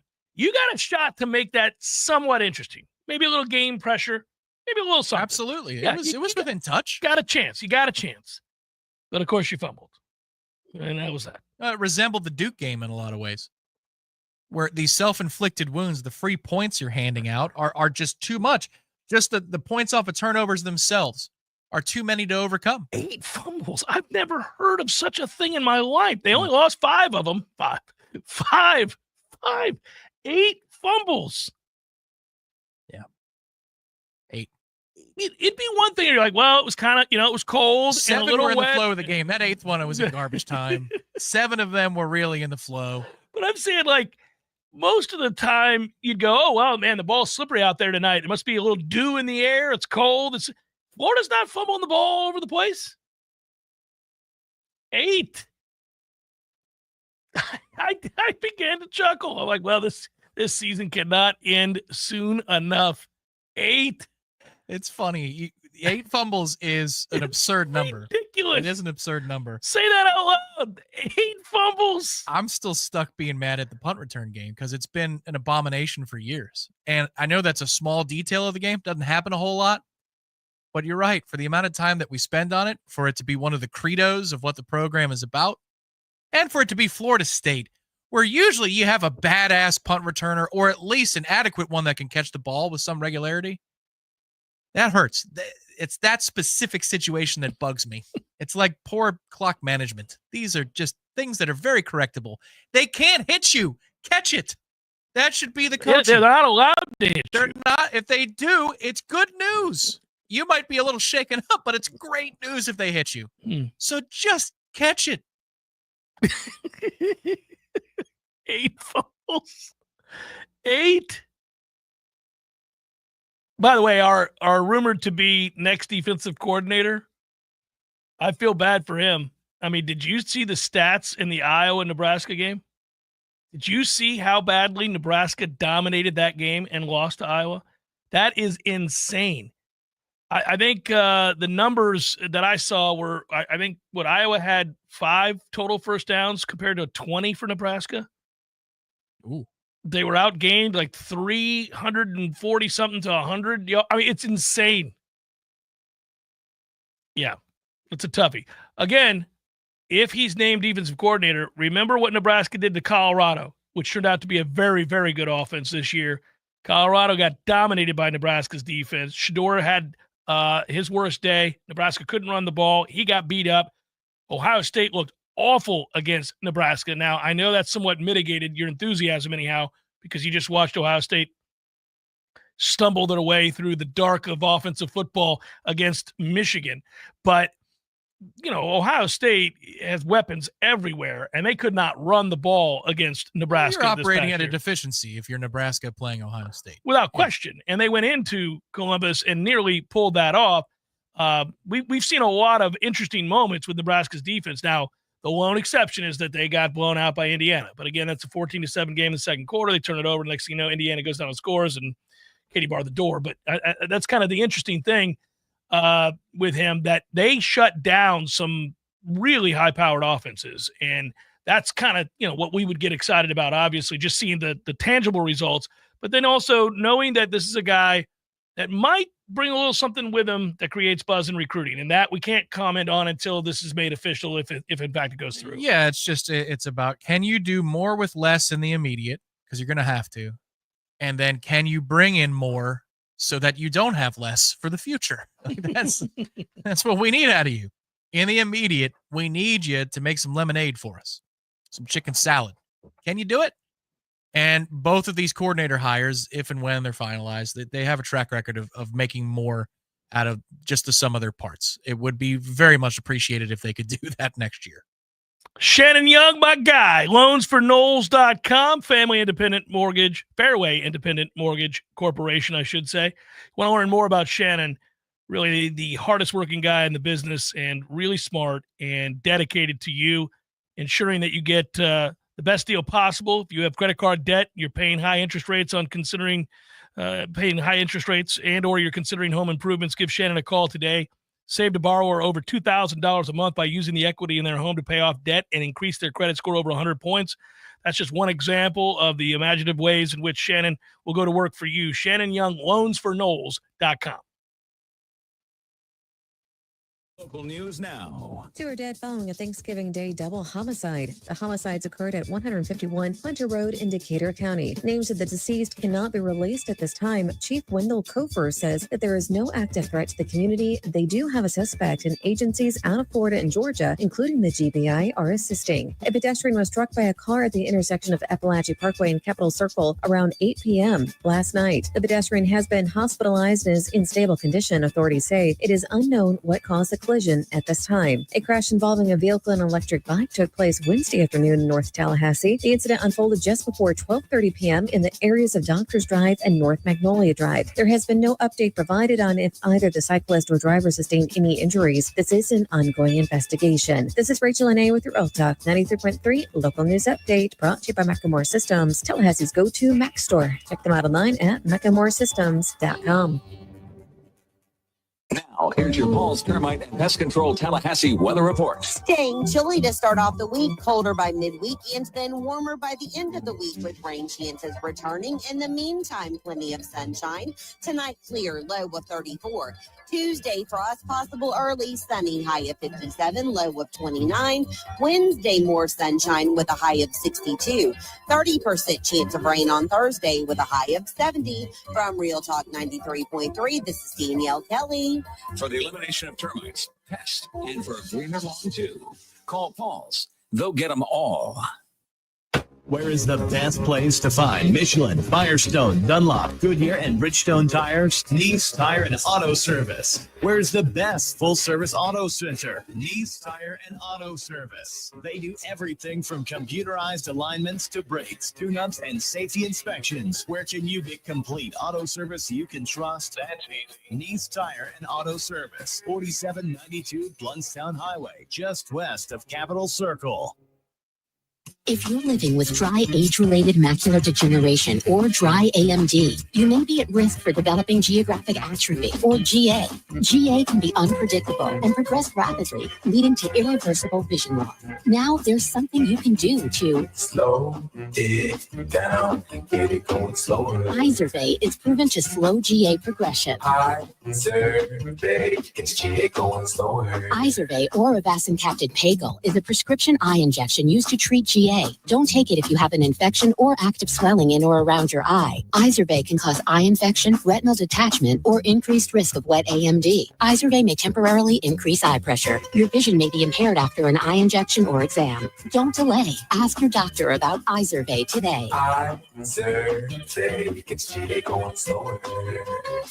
Visit Izervay.com. That's IZERVAY.com.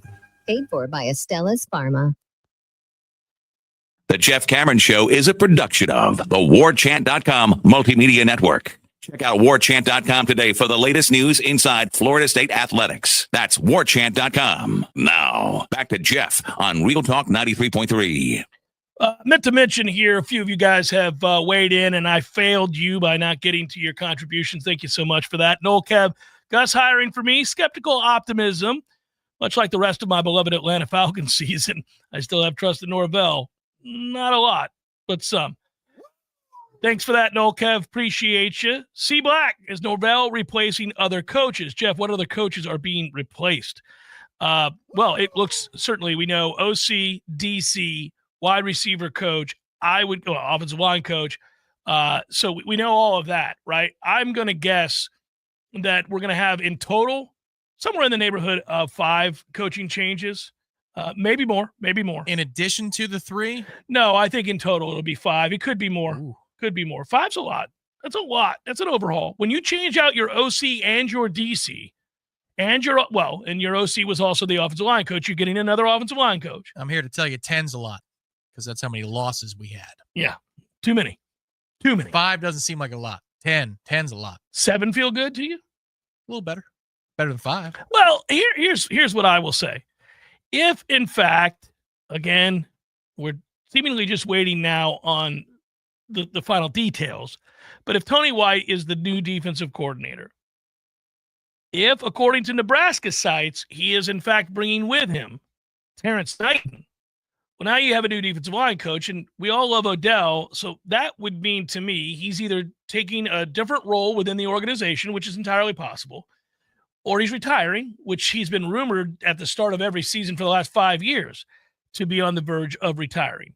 So I'm guessing either he's retiring or he's volunteered to move to a different part of the operation. I don't know what it is. They would never fire Odell Hagan. So if Knighton, it's a big I, big F, is coming with Tony White, now you've replaced your defensive line coach. Now you've replaced your offensive line coach. Now you've replaced your offensive coordinator, and now you've replaced your defensive coordinator.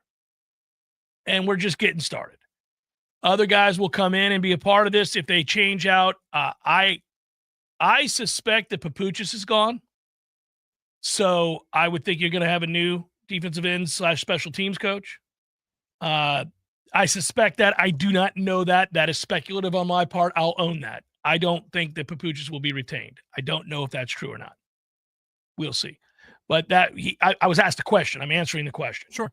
So what are we up to then? I mean, that's more than 5. That's more than 5. Yeah. So we're starting to get to, I'm feeling better. Yeah.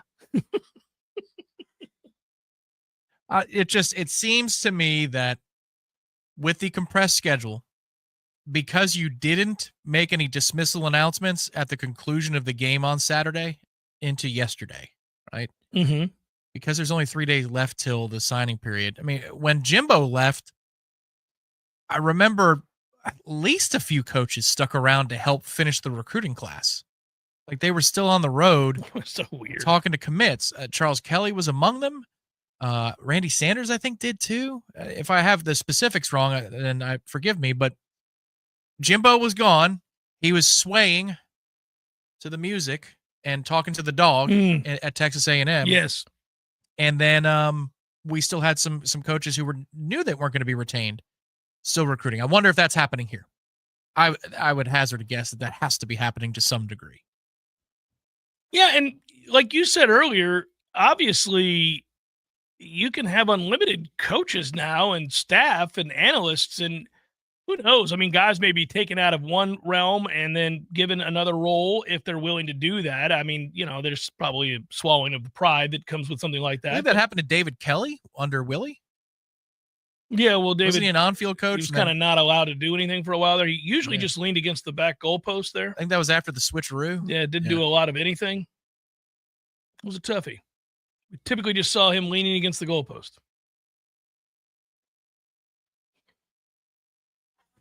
It's a good gig if you can get it. Why does everything have to be so damn difficult for my school? Golly, guys.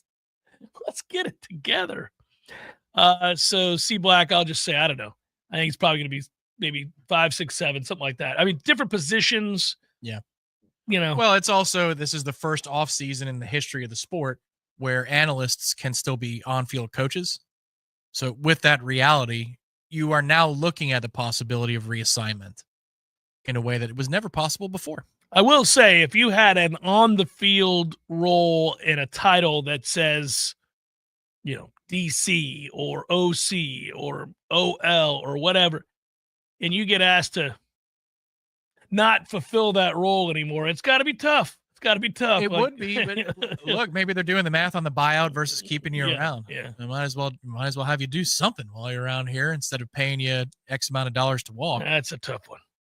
That's when you're like, hey, Tom, listen, we want you to do some work for us on the show, but you're not going to be the executive producer anymore. We think it'd be best if you forwarded emails that comes into the show account. At full rate? We're not sure. We'll talk about that. I don't know that you're going to make as much, but for now, we just like you to forward emails. We're going to bring Bob in to do the executive producing. Good luck, Bob. That's a toughie, man. Have a good one. Ooh. If you're going to pay me full rate to do emails instead of produce the show, I don't know. I might think about it. I can polish up the CV while I'm getting paid full price. I was going to say, every day you show up to work knowing That's Bob's problem. That's not my problem. Is to send emails. I don't know what Bob. Don't ask me. Don't ask me anything, Bob. You wouldn't have that jacket of shame worn every day you walked into the facility. It's kind of like a hybrid kiss my ass on Main Street. It moment. kind of is, except How for you you doing? still have to show up for work. Getting paid full price to do far less. How you doing? Yeah. That's what I'm doing. I'm gonna be home in a reasonable hour. Yeah. Hey, these emails don't forward themselves, guys. Let me get in here. Everybody check this out. Forward. CC. Yeah, there it is. I Slammed. got this down. There we go. Slammed. I don't know. Yeah, these guys were probably once told that their services at their particular position are no longer needed. I would imagine we'll probably try to find employment elsewhere. I would guess. That's a toughie. Showing up to work every day, parking in your spot. Oh, Tom, this is reserved for the executive producer. The email forwarder it's back over there in the guest slot. It's gonna be tomorrow, Seminole headlines. Wednesday, another JCS. Here's the deal. This should be an extremely busy week. And I think in a lot of ways, one that we're all welcoming and looking forward to. Because I'm hoping I'm getting random calls from you and Gene and Ira about videos we need to shoot because there's a name in the hopper and we got to be ready to go for if, in fact, they're hired.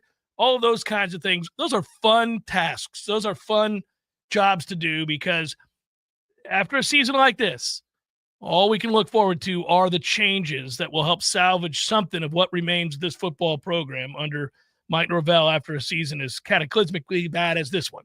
So I look forward to it, and I hope he's attacking it with the same sort of vigor. I know he's embarrassed. You can tell by his answers to questions and press conferences that he's embarrassed. So let's go. Let's have some fun with this. Let's get on with it.